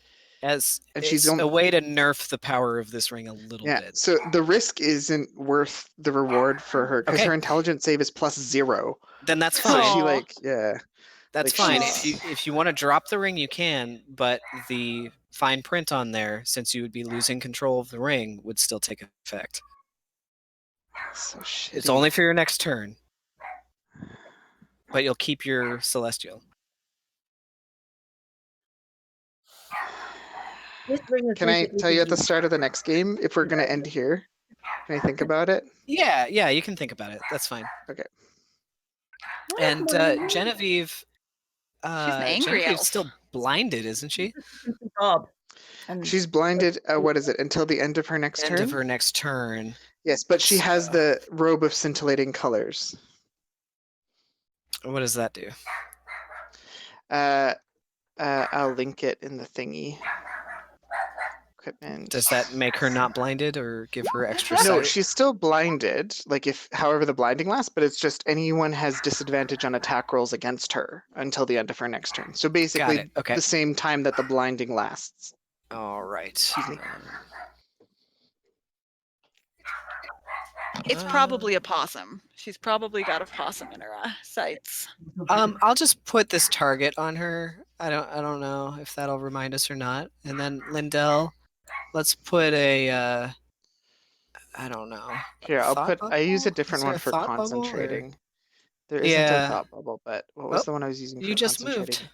Yeah, just because otherwise the tokens go off my screen. Ah, 1 second here. What was the one I was using for concentration? Oh, this one. I thought that one was cool for concentration. okay. And then yeah, you're up there. Okay. And then we'll start with Safkeen's turn next time when we pick up. And we'll see if maybe Brian or Kit can join us for the continuation of the Battle Royale with 80s music. Yay! Yay! So that was fun. Thanks, guys. Oh, I love you guys. I wanted to It was do so something fun and silly this week. yeah. What's in there with you? David, what is this? Whose head is this? Is that the mask? Oh yeah, I forgot to mention. You notice that a mask bamps right behind you in the center of the floor, floating. Oh no. You is a really bad Don't singer. pick it up. But she doesn't know what it is. So. All right. All right, and we'll pick up there next time. So. Yay! Yay! Thanks, Love you.